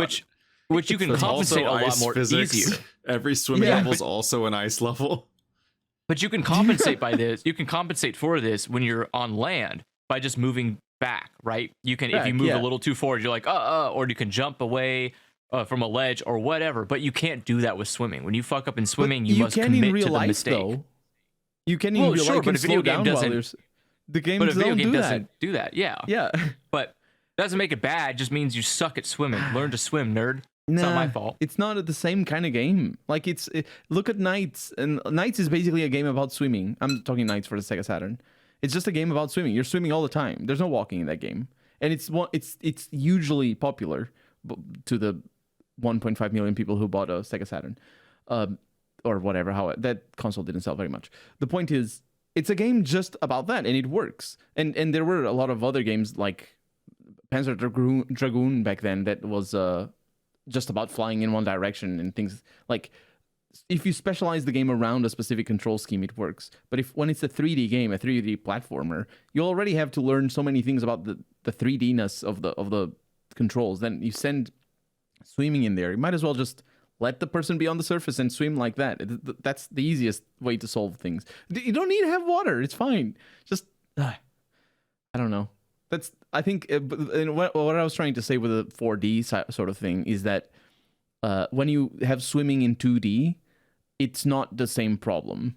Like it adds a little bit. It's like the ice levels of Mario or whatever. It adds a little bit more complexity to your 2-dimensional navigation, but it isn't anywhere near the same problem as it is in 3D. And so it's already difficult bringing 2D design ideas into 3D, let alone swimming, because it's a nightmare. And I hear so many people complain about swimming levels. I don't like swimming levels either. Just like, I'm so fascinated by how like Skyward Sword was like a 2 wrongs make a right situation where somehow like motion controls and swimming combined to be the best swimming ever. Like Like the motion controls of the swimming almost work better than the motion controls in the rest of the game. You're like, what the fuck is happening right now? It's fascinating. That's interesting. It's so smooth. You're like, what is happening? I don't understand. Man, Mario Galaxy was an experience where like, it's like, oh, it's one of the most critically acclaimed games and everyone loses their shit and it's the best platformer ever. And then like the last quarter of the game, every new mechanic they introduce is bad. Just bad, like all the way bad. And you're like, I hate this. What the fuck? Like there's one where there's the spring power that has just bizarrely finicky timing and they can make you do it on a bunch of weird tracks where you're like, we're like timing based. You're like going to die because this fucking platform's going to vanish under you if you don't execute this thing in a specific time window. But you have to press the jump button perfectly timed with exactly how it interprets you landing on the ground. And if you time it anything about it wrong, then you just miss the entire jump. And sometimes that was the only chance you had at all. And that's just like fascinatingly frustrating. And then they have the fucking flying power up where the camera just doesn't fucking follow you for some reason. Like somehow it's worse than flying in other Mario games. And then there's like, oh, here's a note. Go collect 100 notes. I'm like, can I not? Can I not slowly pick up 100 pointless fucking things and that's what the level is? Like, it really runs out of steam. I didn't like the art direction. I don't know about the controls. You just need to get good. I just always hear the hype of like, oh my god, it's the game that was like, it was so overflowing with ideas. They had to make a whole sequel just to finish getting all their great ideas out. It's like, I mean, they could have cut a few. They could have cut a few near the end that were pretty fucking skippable, actually. That's what I'm seeing is pretty contrary to what everyone's been saying about this game. It's not that the game's like suddenly bad, but I'm like, really? It's so overflowing with great ideas they had to make a whole sequel to finish executing them? Because like the first game has ideas that were not worth executing the first time. That fucking that fucking Mobius strip water level where you just fucking race nobody in a circle for a while and try not to fall off, and that's the whole level. And then they do it again later, and you're like, why? Would you like water physics in a weird racing sequence that you never? I don't know. It's just like a figure eight. You always have to take in the air. You always have to take like praise to Nintendo games with like less than a grain of salt. You need to be literally like microscoping every single one because a lot of them have like short-term memory loss, and so they will remember the general feel, but they will definitely forget all of the important bits of a Nintendo game. You can ask somebody and they'll be like, yeah, Mario Galaxy was the best, and you're like, yeah, but what about this? They're like, I don't remember that being in the game. You're like, okay, well, that would change your perspective a little bit here. And that happens like Zelda games are like that. All the comments that are like, Ocarina of Time will literally always be the best Zelda game forever, no matter what. And also, it was completely flawless, and the controls haven't aged at all. It controls perfectly. And also, I literally never got stuck as a kid. So what's wrong with you? Like that's just like every fucking comment on all of Majora's Mask and Ocarina of Time, and they're so exhausting. It's like I literally never believe anyone that ever claims to remember what it was like to play a game as a kid because there's no fucking way. There's no way. I do. Yeah. No, you can't. You don't remember the times you get stuck. You don't remember all the like foolish mistakes, like what? Things simple like not knowing a mechanic. Like imagine you're playing a game, playing for a couple of days. That's hours and hours, right? We're just playing like 8 hours. Let's say 8 hours. Playing the game, and then you find out, oh wait, I can heal. There's a potion here. Okay, I'm gonna heal, and then you don't beat yourself up. Because, you know, you're just, nice, potions. And you continue playing the game. And at the end of the game, years pass, you're like, oh, that game was really fun. I could heal and all that. And you don't remember the freaking 16 episodes of YouTube content worth that you were playing a game without healing. Because you did countless hours of not understanding how to actually complete objectives of various kinds in GoldenEye and Perfect Dark. Because, like, how do you even find some of that stuff? Or, like, I remember as a kid having the demo for Tomb Raider, I think, where there's like a cave with a tiger in it, and Ico. And in both cases, I'm pretty sure I never like got out of like the first room. Like just like fundamentally didn't understand what those games were or what I was supposed to do in them. Same thing for like Myst. Like how many millions of people, because of the popularity of that game, like launched into Myst and like literally didn't figure out how to start one of the ages. Me. The first time I played Myst, I had no idea how to do you it. Click around a bit, and then you like, I don't know, ask your parents to give you something fun. Yep.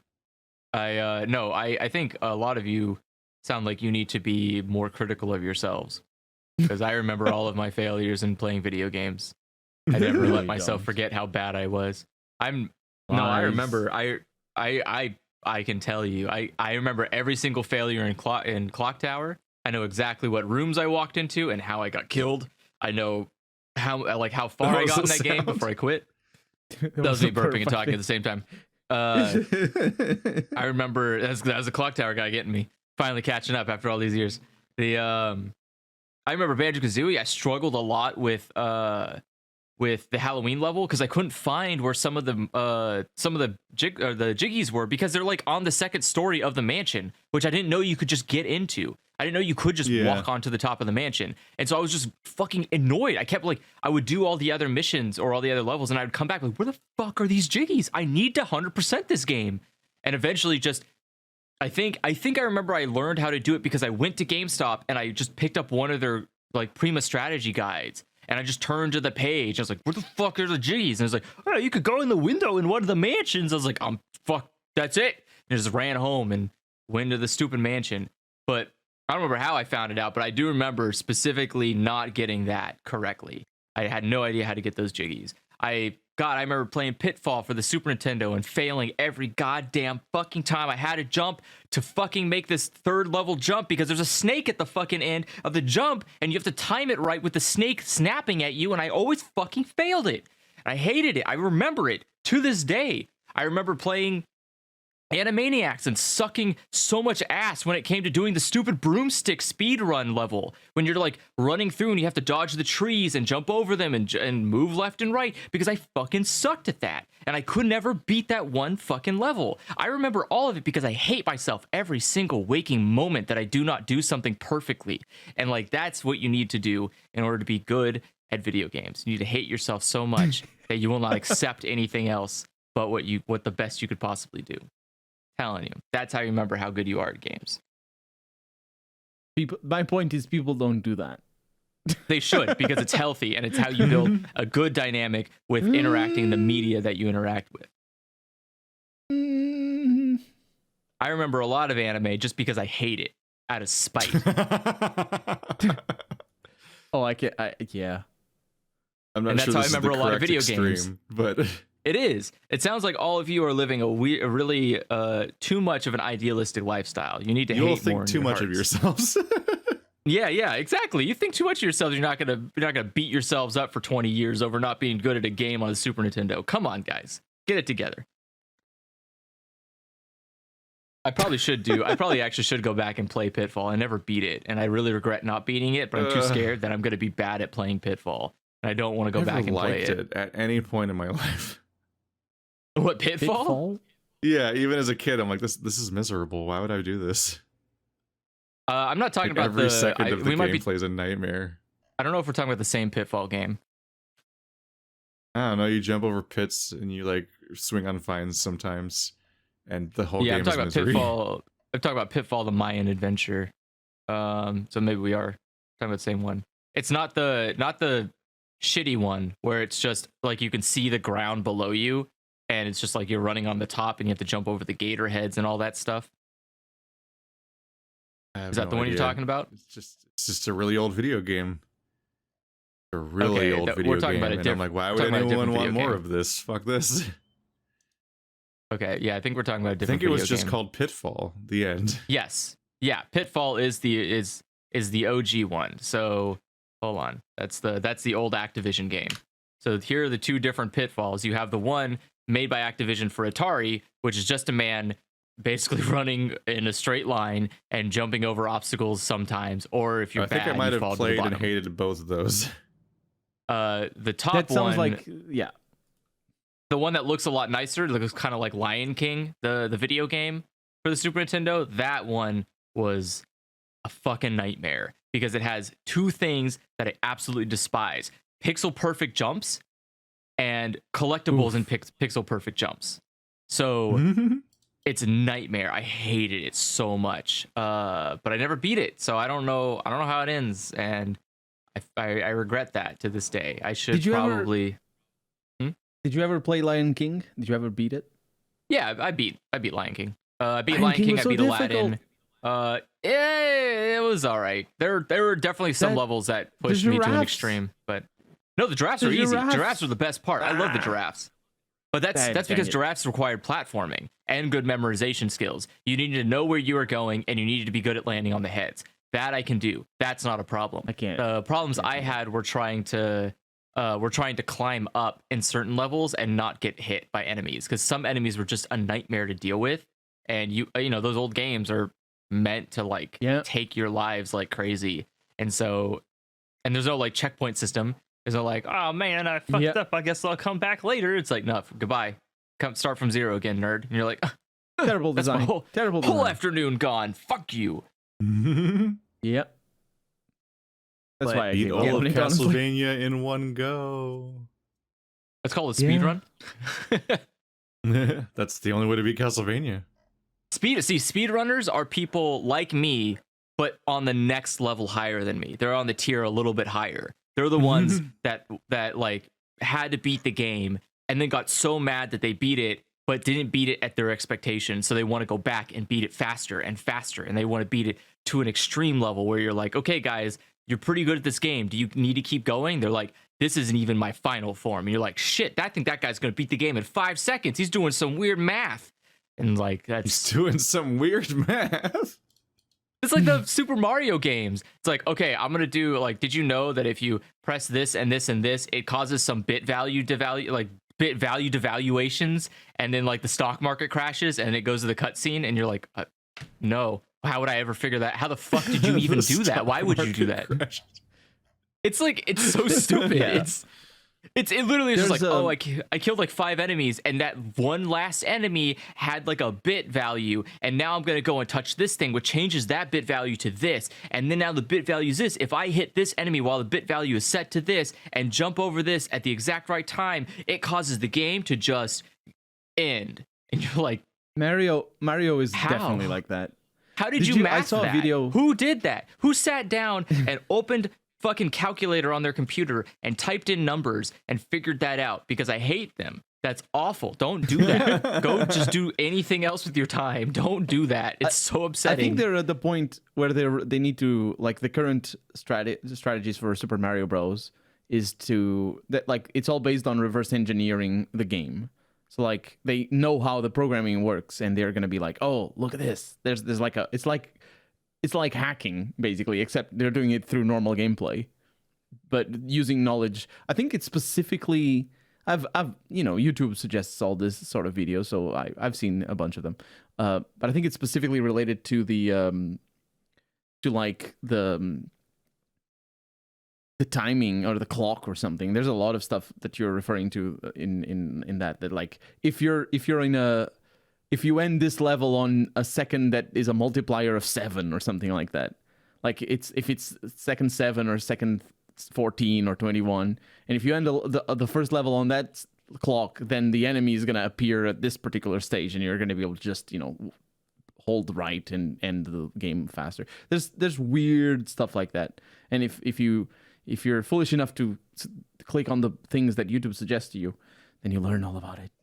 And then there's a new trend now in YouTube speedrun videos that is like, this speedrun is so cheating that I can't even believe it. And then it's like a 30-minute video of somebody who is cheating, but then it's very obvious, but they milked it out of it into a 30-minute video, and you watch that whole thing because you yeah.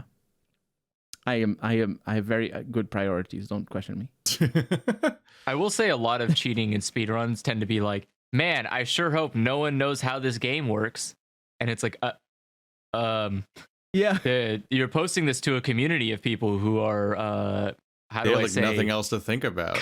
Kind of obsessed about the game that you're posting this. It's always like, oh, he thought he could get away, but I know exactly how the menu works from like an emotional level. I know that like I know every variation of that menu. I know exactly what everything does. Like, all right, man. Well, I know the frame data of that menu. Kill no, that's true. me. Yeah, in some games, yeah, I bet that is true. Someone's like, It's like, you can't trick me. I know it can't even turn that red hue unless you've done 4 different types of backflips in this map. And you're like, oh my god, all right. Yeah. Shit. That sounds legit. That is legit. But it's fun. wild. It's fun to watch. Like, I think I watched a video recently about cheater in Celestine, and like a cheater in the speedrun community for that. And I thought it was pretty obvious, but I could see how it was really deceptive in the moment. Like, it was pretty good. It was just like, they put a thing they put this like weird image in the bottom right of the screen for some reason, but it's like their avatar or whatever. And so people are like, oh, that's just him making his avatar, branding or whatever. But I was like, wait a second, that's because I played that game. I like 100% of that game. And I was like, isn't that the location where it shows you if you're loading or not? And it was like, that was the cheating. It was like, oh, we didn't know he hadn't actually been to these levels before. Because it's like, if you've been to a level before, it won't do a checkpoint because you've already been there. It doesn't need to do the checkpoint. And so he was hiding that. So he was playing the levels. He was playing the levels over and over again. Yeah, he was going back and playing the levels and splicing together a playthrough of his perfect times per level. And you wouldn't notice it because it's transitioning to the next level, and so it looks legitimate. And because the speedrunning community for that game they don't grab the collectibles, so at the end of the game, it makes sense that he doesn't have collectibles. But so yeah, it was just I was like, oh, that's really obvious. But somebody who doesn't know, like, I can see how that makes sense. Where someone would be like, oh, I didn't really think about the fact that checkpoint doesn't appear because I would have to go back and play these levels over and over again for me to even register that. So like, yeah, sometimes people are just like too intimate with a game and you're like, I'm gonna trick you guys. It's like, ooh, you're gonna trick like the common guy down the street who's played Celestine once. You're not gonna trick these guys who like have the speed run world championship. Like, oh, there's a lot. There's a lot of cheaters though. Even the ones that are recognized, I'm sure that a lot of them are cheating. Yeah, well, the obvious. Well, no, I'm not accusing anyone in particular. I'm just saying that it seems so prevalent. Like, I'm sure that they get by a bunch of them. As far as I'm aware, the best way to cheat in speedrunning is to sue anybody who tells you that you're cheating. I found that seems to be the best way to do it. My favorite speedruns are still Dark Souls. Dark Souls speedruns? Yeah, it's fun. Watch me roll out of this game. What? And they do the thing where if the game triggers the death camera, but you don't actually die, and it only happens like in a couple of locations, and then they go into Sense Fortress because the gate is not loaded, and they skip all the whole level and then all the things, and it's brilliant. I will never understand. Yeah, I'll never understand the appeal of poor. They beat Elden Rings in 30-something minutes now. I think the best time right now. What's my excuse? What's everybody's excuse? Me like, oh, it's hundreds of hours. Yeah. How does it even work? You just go. No. I did see. I've seen videos about the Batman, but not videos about the Batman. I've seen videos about the Batman. I've watched around Batman, but I haven't watched the Batman. I think I get the basic premise. Rich guy in a suit beats up poor people. All right, I get it. You don't need to trying to be neo noir a little and fails. And then you play the same Nirvana song later. Something in the way. Oh man, that is a good theme song for that Batman. I have a work colleague that went to watch the Batman last weekend, and then he broke a foot. So don't do that. What do you think is? What do you think is series of events? I think it's correlated. I think it's I think it is. Yeah. It's a curse. Yeah. What is the playlist? What's the playlist that Batman's listening to when he's riding his little motorcycle? Do you think he's listening to like heavy metal, or do you think he's listening to He's not cool enough for heavy metal. He's Batman. Is he not? I don't know. I feel like he would work out to heavy metal. I feel like that's pretty maybe like a remix, like a heavy metal remix. Nah. I don't know. He listens to like lame stuff from the 80s. Like weird things that nobody remembers anymore. Yeah. That's what like what do you think he's listening to, like weird like BioShock music all the time? It's like the weird like game soundtracks. That's what like I do. No, like the old 50s music or whatever. It's like, I'm coming down the window, and you're like, what is? Who's singing? Why? What is this? Why did you make this? Who stop this? I'm afraid of bats. Is that a song? Oh, I guess No, he would. that's I just guess why- he probably wouldn't like. When That's maybe why. maybe he would listen to Ozzy Osbourne. Ozzy like bit into a bat once, right? So maybe he can relate. He's like, yeah, kill that bat. What about the I don't know. Batman, Keith? Why were you asking about the Batman? Did you like it at all? Do you like any movies though? This might be a bad question. Yeah, it's probably a bad question. No, not really. But that's I think it. I personally, I how would I explain this? I think there's. I was trying to explain it yesterday because we watched it yesterday. I was trying to explain. I was like, I didn't feel like it was Batman. If that makes sense. I don't think it had the spirit of Batman. I think it wasn't. I don't know. It wasn't. I literally specifically thought like, holy shit, this is Batman. Like actually Batman, Really? and not like the bullshit that we've been getting for the last decade. I don't know. I had the opposate where I was like, he's a detective, like what Batman is. But he's also indestructible, like the Hulk.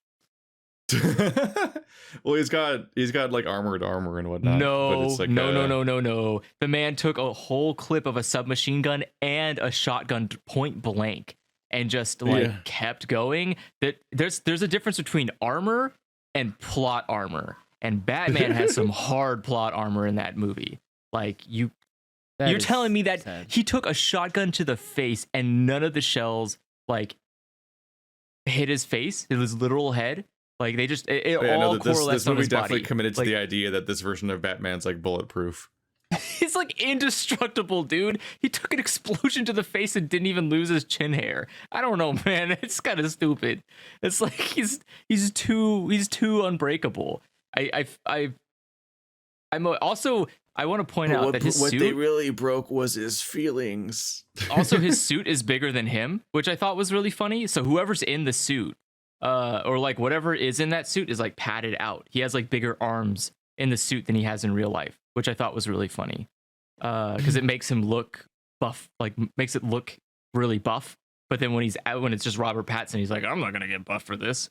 And he just looks like a normal guy. I remember Like, him saying that. Like there was a thing, like he wasn't gonna do the fucking like Christian Bale like get jacked cycle and whatnot. That's like fucking made the other guy miserable. Ben Affleck.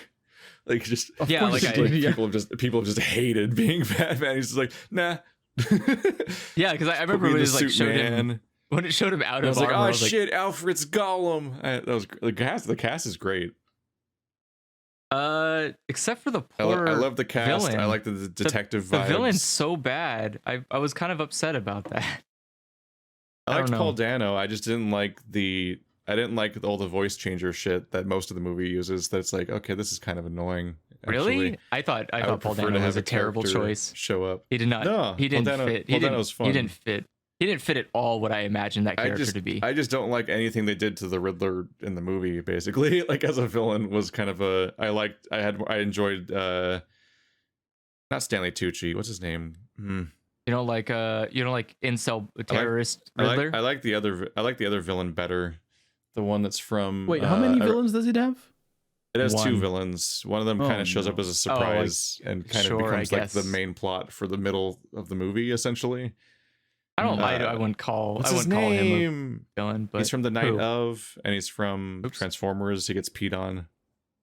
Oh yeah. Are you talking about what his character name is? Or are you talking about the actor? I'm trying to remember the actor. Yeah, the actor. I remember seeing his name and be like, oh shit, that's him. Like literally the moment the character's name showed up on screen, I'm like, oh yeah, okay, I recognize that. He's like Penguin's boss.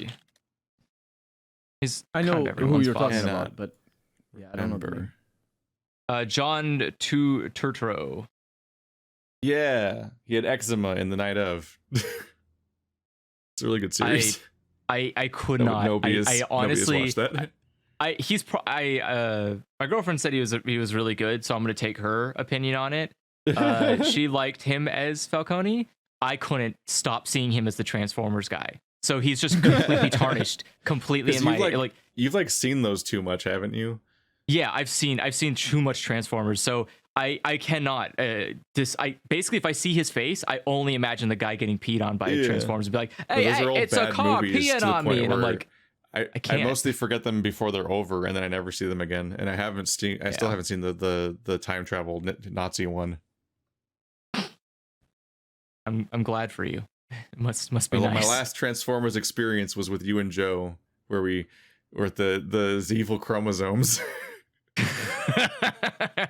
He infected him with his evil chromosomes, and I'm like, all right, I'm done with. I don't think I need to watch any more of these. That's enough. Why is this guy carrying around an age of consent card? What the fuck?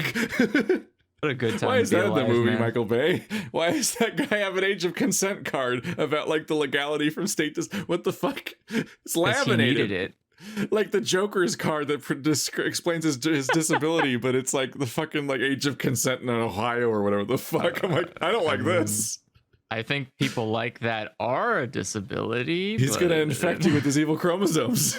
That's that is certainly one way to interpret it. I think the Penguin actually was probably the best, the most really accurate funny how many representation. People keep going, hey, what are you doing here? What am I walking over here? What? Oh my god! Oh my god! There was like 6 characters that sounded like that, including Penguin, and I'm like, I can't believe this is happening. It's so funny. I hated that so much. It like I think the way my girlfriend described it is that everyone thought that everyone's first time is in New York. It felt like everyone just visited New York for the first time in their life, and so everyone's just like, "Hey, I'm walking here. Hey, what you talking about? Hey, it's Batman." Like, It was so fucking funny. So stupid. But yeah, I think Penguin looked the most accurate, right? Like I think he looked as close to his character as I think you can possibly when I get. bring back gay twink Penguin from CW. No, thank you. I'm Maybe good. after 6 seasons, he and the Riddler will kiss. I think I did like that. I actually did like that Riddler a lot. Oh my god, is that supposed to be? Oh wait, what Riddler? The Riddler from the CW Gotham show. Oh, I never saw that. He works at Gotham PD as the is he the coroner or the he does the autopsies. So he's like but obviously he's on the way to becoming the Riddler. So like by the end it's like he's up to shit. But like his starting point is that he's just an irritating guy that they have to deal with whenever they have to do autopsies. That just does stupid fucking riddles and just like gets in their way and is irritating. But he's really good at his job. Mm-hmm. I trying to think who else. I appreciate that they apparently just conceded that Halle Berry was the best Catwoman that ever existed. They just kind of recreated her as best they could. Yeah, they just recreated her as best as they possibly could, and I felt bad because I feel like the actress could have done. I think she would have been really great as Catwoman if she didn't. If it just felt like someone gave her the direction of like, hey, Halle Berry is you now. Do that. And I feel like she probably how deranged the Halle Berry Catwoman was. That was those were choices. Well, okay, but I think all that the was movements she was doing and hallucinating cats, and so it was so much. So I think Zoe Kravitz did fine. That aspect was really bad. Obviously, I think that was a directorial choice, not Halle Berry's choice. But I think the idea of a very independent, very strong, cat loving, but also like weirdly in the scene, right? Like I don't think Catwoman is usually in the scene like she was. I don't know how to describe it. It's like I guess I'm thinking of like in the crime scene like that.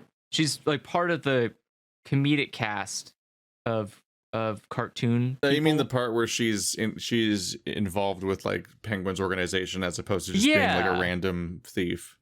Yeah. Like I thought she was that's just them being like the characters that we use for this particular movie are going to be involved in the plot and backstory and setting of what's happening in the movie. So it's elegant to put the characters together so that you can tell a story instead of being like, here's my deal. I just kind of show up for no reason also, and now I have to explain my entire backstory of why I'm involved for some reason. It's like, okay, no, she knows the lady that was that disappeared from the place and she works there, and so now she has reason to be throughout the movie and all that. Otherwise, she's like just as completely separate from the story as Batman, and you have to spend like 20 minutes establishing who the fuck she is and where she came from, which is wasted because none of it affects the real plot. Yeah, she doesn't matter at all to the story, which is kind of weird. Which I think matters a lot to the story. That's my point. I felt like I'm saying she wouldn't matter to the story as much if she was an independent character that came from nowhere, because she would just be a cameo. She'd be like, the Flash is in this movie too. Let's explain the Flash for 20 minutes instead of just being like, oh, she's completely incorporated in the story. So all the time you spend explaining Catwoman's also explaining the plot because they're tied. I guess I'm trying to think of her contribution to the overall the overall crime. Like, I think she helped in like post club scene. I don't think she mattered anymore. I think she just became like I think just a problem. Like, she just showed up and was like really unhinged and kind of a problem to deal with, and it was like, all right, well, I mean, the club scene was like the end of the movie, because that was the end of the middle of movie villain. No. It was in the beginning. It still was in the beginning. Remember, this is like a 3-hour movie. Well, I thought you meant the part where the power outage happens and stuff. Oh no, not that part. No, I'm talking about where she's extremely is the story of the movie. No, I'm talking about where she's IDing people. That was like after that point. I don't think she really mattered much. In terms of the story, I think she just became just like a risk to Batman. I don't know. It's whatever. I don't really care. But yeah, I think it's all right. I think there's like there's some stuff that it did pretty good, but I think I always just keep wanting the old 90s cartoon Batman. I just want someone who's not, I don't want someone who's pretending to be Batman, if that makes sense. Everyone feels like they're pretending to be Batman. Like, even fucking Robert does the stupid raspy voice. I hate that. The like, I'm Batman. How are you doing? No, yeah, there is something nice about how the animated Batman just talked. Yes, yeah, isn't it nice that he's just a person? I think he even talked the same way as Bruce Wayne, right? Like, that was just his voice in every scene. Yeah, and he just talks normal. It was this really smooth voice actor voice, which is the bonus of having voice actors. And it would be nice if I don't know who keeps upkeeping the plague of Christian Bale Batman, but stop. Say no. Oh, it wasn't as bad as Christian Bale Batman, though. That was sometimes literally incomprehensible in the Batman in those movies. So I definitely feel like I dodged a bullet by literally never watching any of the Batfleck movies. I didn't watch any of them either, so I have no idea what happened in those ones. Yeah, I just went straight from the last Batman movies to this one without any of the fucking Batman vs Superman mess. Do you bleed? You will. I just don't know. All I have is the memes. What? Like, if you take a step back and you look at Batman and you go like, what are the things that make you laugh about Batman? And you can find stuff like you have Tim Burton's nipple Batman, or you have no what that was the was it Lars von I don't know, that's the that wasn't Tim Burton, that was the that was not Tim Burton, that was the guy that does a lot of that in all of his movies. I think he made Fifth Element. Wait, no, I think you're wrong. I think he is the one. They had bat nipples, and the one where the guy really wanted some male forms in his movie, because that's specific to that director. Oh, it is. I think Tim Burton Batman was not nipply. That's also the one where they had the Bat credit card. Just is it fucking Leslie Batman versus Martinson? Mr. Freeze or whatever. Maybe. But either way, the point I'm trying to make isn't about the director. It's about the fact that each Batman movie has a stupid thing about Batman, right? There's always something that makes Batman silly. His neck can't move. He's got protruding nipples. He's got a credit card, a Batman credit card. Like, there's always something incredibly stupid about Batman in every Batman movie. But suddenly, from Christian Bale's Batman movie, his stupid thing was the shitty voice, the shitty Batman voice. And that became a consistent plague on Batman Forever. Every Batman now has to talk like they're trying to go overcome a cold. And I don't know why. I don't know why other directors continue to use that. Is there like, are they not aware that that people remember it badly? It's not a fond thing. People aren't like, man, I remember that Christian Bale Batman sounded real cool. They make a joke because he sounded stupid. They make a joke. And so yeah. when you make other Batman sound stupid, then your Batman sounds stupid. That goes against the. There we go. That goes against the point. I don't think you should have a stupid sounding Batman. Doing a voice is goofy and was always a weird, annoying choice. I think Robert Pattinson is fine as Batman. I think he's like, I don't know, he's okay. I don't think he's the worst Batman that's ever played. I think he has the chin for it. I think he has the best Batman chin. Oh my god. He has a really good chin for Batman. But, he looks fake. It's freaky. Yeah, it's freaky. But I don't think he is a good Bruce Wayne. If that makes sense. I don't think he's a good Bruce Wayne. And I think that comes down to his mannerisms. I don't think he moves very naturally. I think Bruce Wayne, like, again, isn't the joke like Bruce Wayne is his mask, his persona, and Batman's his real him or whatever. And so like with Batman, he's supposed to like feel more I guess like more natural or whatever. Not feel more natural. Bruce Wayne's supposed to feel more natural because he's trying to keep up an appearance. He's trying to be normal. He's trying to be like, I'm disguising myself, but his Batman's like a nightmare. You're like, what is this Dark Souls boss happening at me? And he's like doing weird kickflips and spinning and, just he's so acrobatic. But Bruce Wayne's supposed to be like normal, like a human being. He's supposed to be presentable. You know that, like, I don't know. I don't know how to explain it. He's a person, but Robert Pattinson didn't feel like a person when he was Bruce Wayne. He just felt like this weird, like, I don't know, like a person who's never been outside before. He's like, oh god, what am I supposed to do? Do I look people in the eye? Do I look down? Do I look left? Do I hunch? Do I not? It's like, it felt really weird to watch him not be Batman, and I think that's not great. But I think you can change that. Just like hit him with a ruler in the back when he's slouching or whatever, and I think he'll fix it. Well, I think they were intentionally going for it too with the idea. I think they were specifically trying to make him look like this, like he's out of his element when he's actually like behaving as Bruce Wayne anymore, because he's just living as in his weird persona all the time. Then take a ruler and hit the director when he has Batman do that and get him out of that phase. But someone needs to be hit with a ruler on the back to stop doing that, because I don't think that's good. I think that's a bad Bruce Wayne. I think you want Bruce Wayne to be cocky and arrogant, because I think that is a good example of like he is basically playing the example problem with Gotham. He is just riding his own wealth and happy with the life he has, even if he doesn't care about it at all. The persona that he plays fits in well with the other problems of Gotham. Well, I think there's an arc to be had where he learns to adopt the persona, because it was always fake. No arc. I don't want any arcs. You got to come out right out the gate. Well, that's what I want. About movies and storytelling. And they're never good. I know that already. I watch them. But there is a way. You can try. And so we come full circle.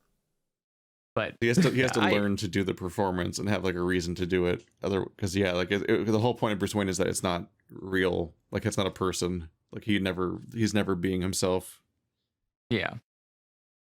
The weird douchebag, which is why it's funny. He's like, I'm gonna antagonize. Like, he's antagonizing people, I think, and like when he's Christian Bale, when he's Bruce Wayne, like he's just like, you can tell he's like fucking with people and being a weird douchebag to perform being the worst, because otherwise people might clock him as Batman if he's like, oh yes, I'm so noble and here's my code. Like,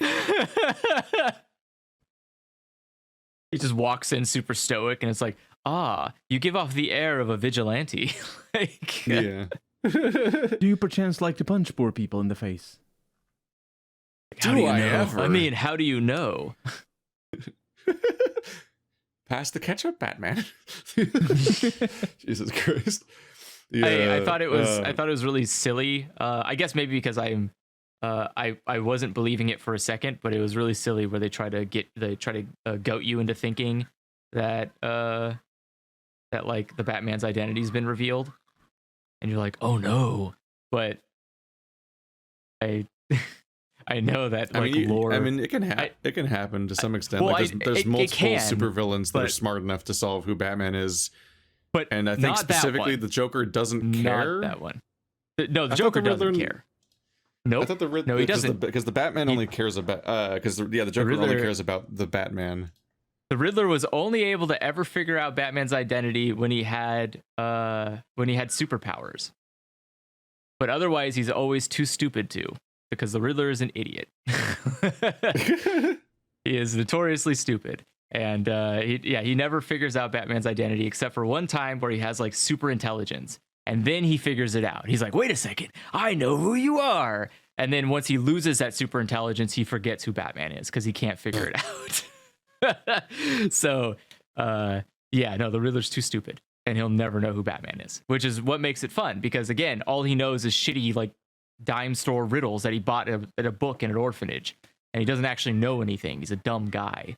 I mean, he didn't even know how to make detonators. Come on, man. It's easy. Go on Google. Google it up. What's wrong with you? You can post videos on the internet, but you can't Google how to make a detonator? Embarrassing. I can't even imagine you as a villain. I'm looking at the pictures of the Batmobile. Looks like Riddler figured out Batman's identity in Batman Hush. The fuck is Batman Hush? One of the 5 billion Batmans that have been made. Says, yes, the Riddler figured out, and when he realized he was going to jail, he threatened to expose his identity, so Batman asked him a riddle.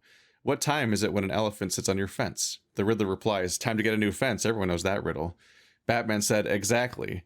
The greatest riddle is who is Batman? If everyone knows the answer, you aren't special anymore. The Riddler started to say something, realized Batman was right, then clammed up. He was arrested and never carried out on his threat. But by being the only person in the Rogues Gallery to figure it out, he's special and unique, and Riddler cherishes that more than the harm he can do to Bruce Wayne. Deus Ex Machina explanations, man. That doesn't sound like a very good... That sounds worse than the super intelligence one somehow. How did you make a worse fucking reveal? I like the part with the elephant. That was good. But the rest... time to get a new fence. There's a lot of Batman continuity.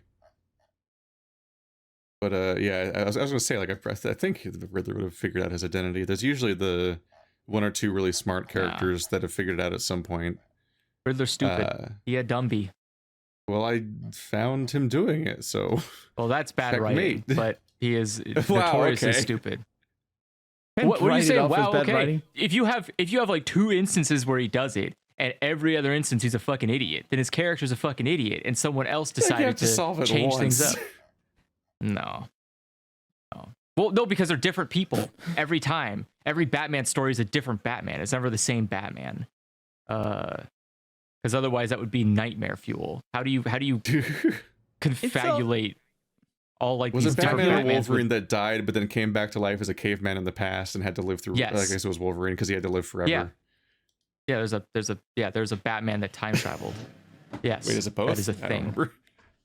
You have to accept that, like. Anyway, everyone argue about Batman continuity in the comments. Tell us who's right about everything and also wrong. It's definitely not me. Most importantly, leave 500 comments. Everybody liked the new Batman movie, but that's to be expected. It felt. All right, we're literally out of questions. Send your questions to dialogchoicespodcast@gmail.com, or else we'll send them about Batman because they are not in our inbox. It's a pretty naked threat. See you guys next week. Fair. Goodbye. Bye-bye.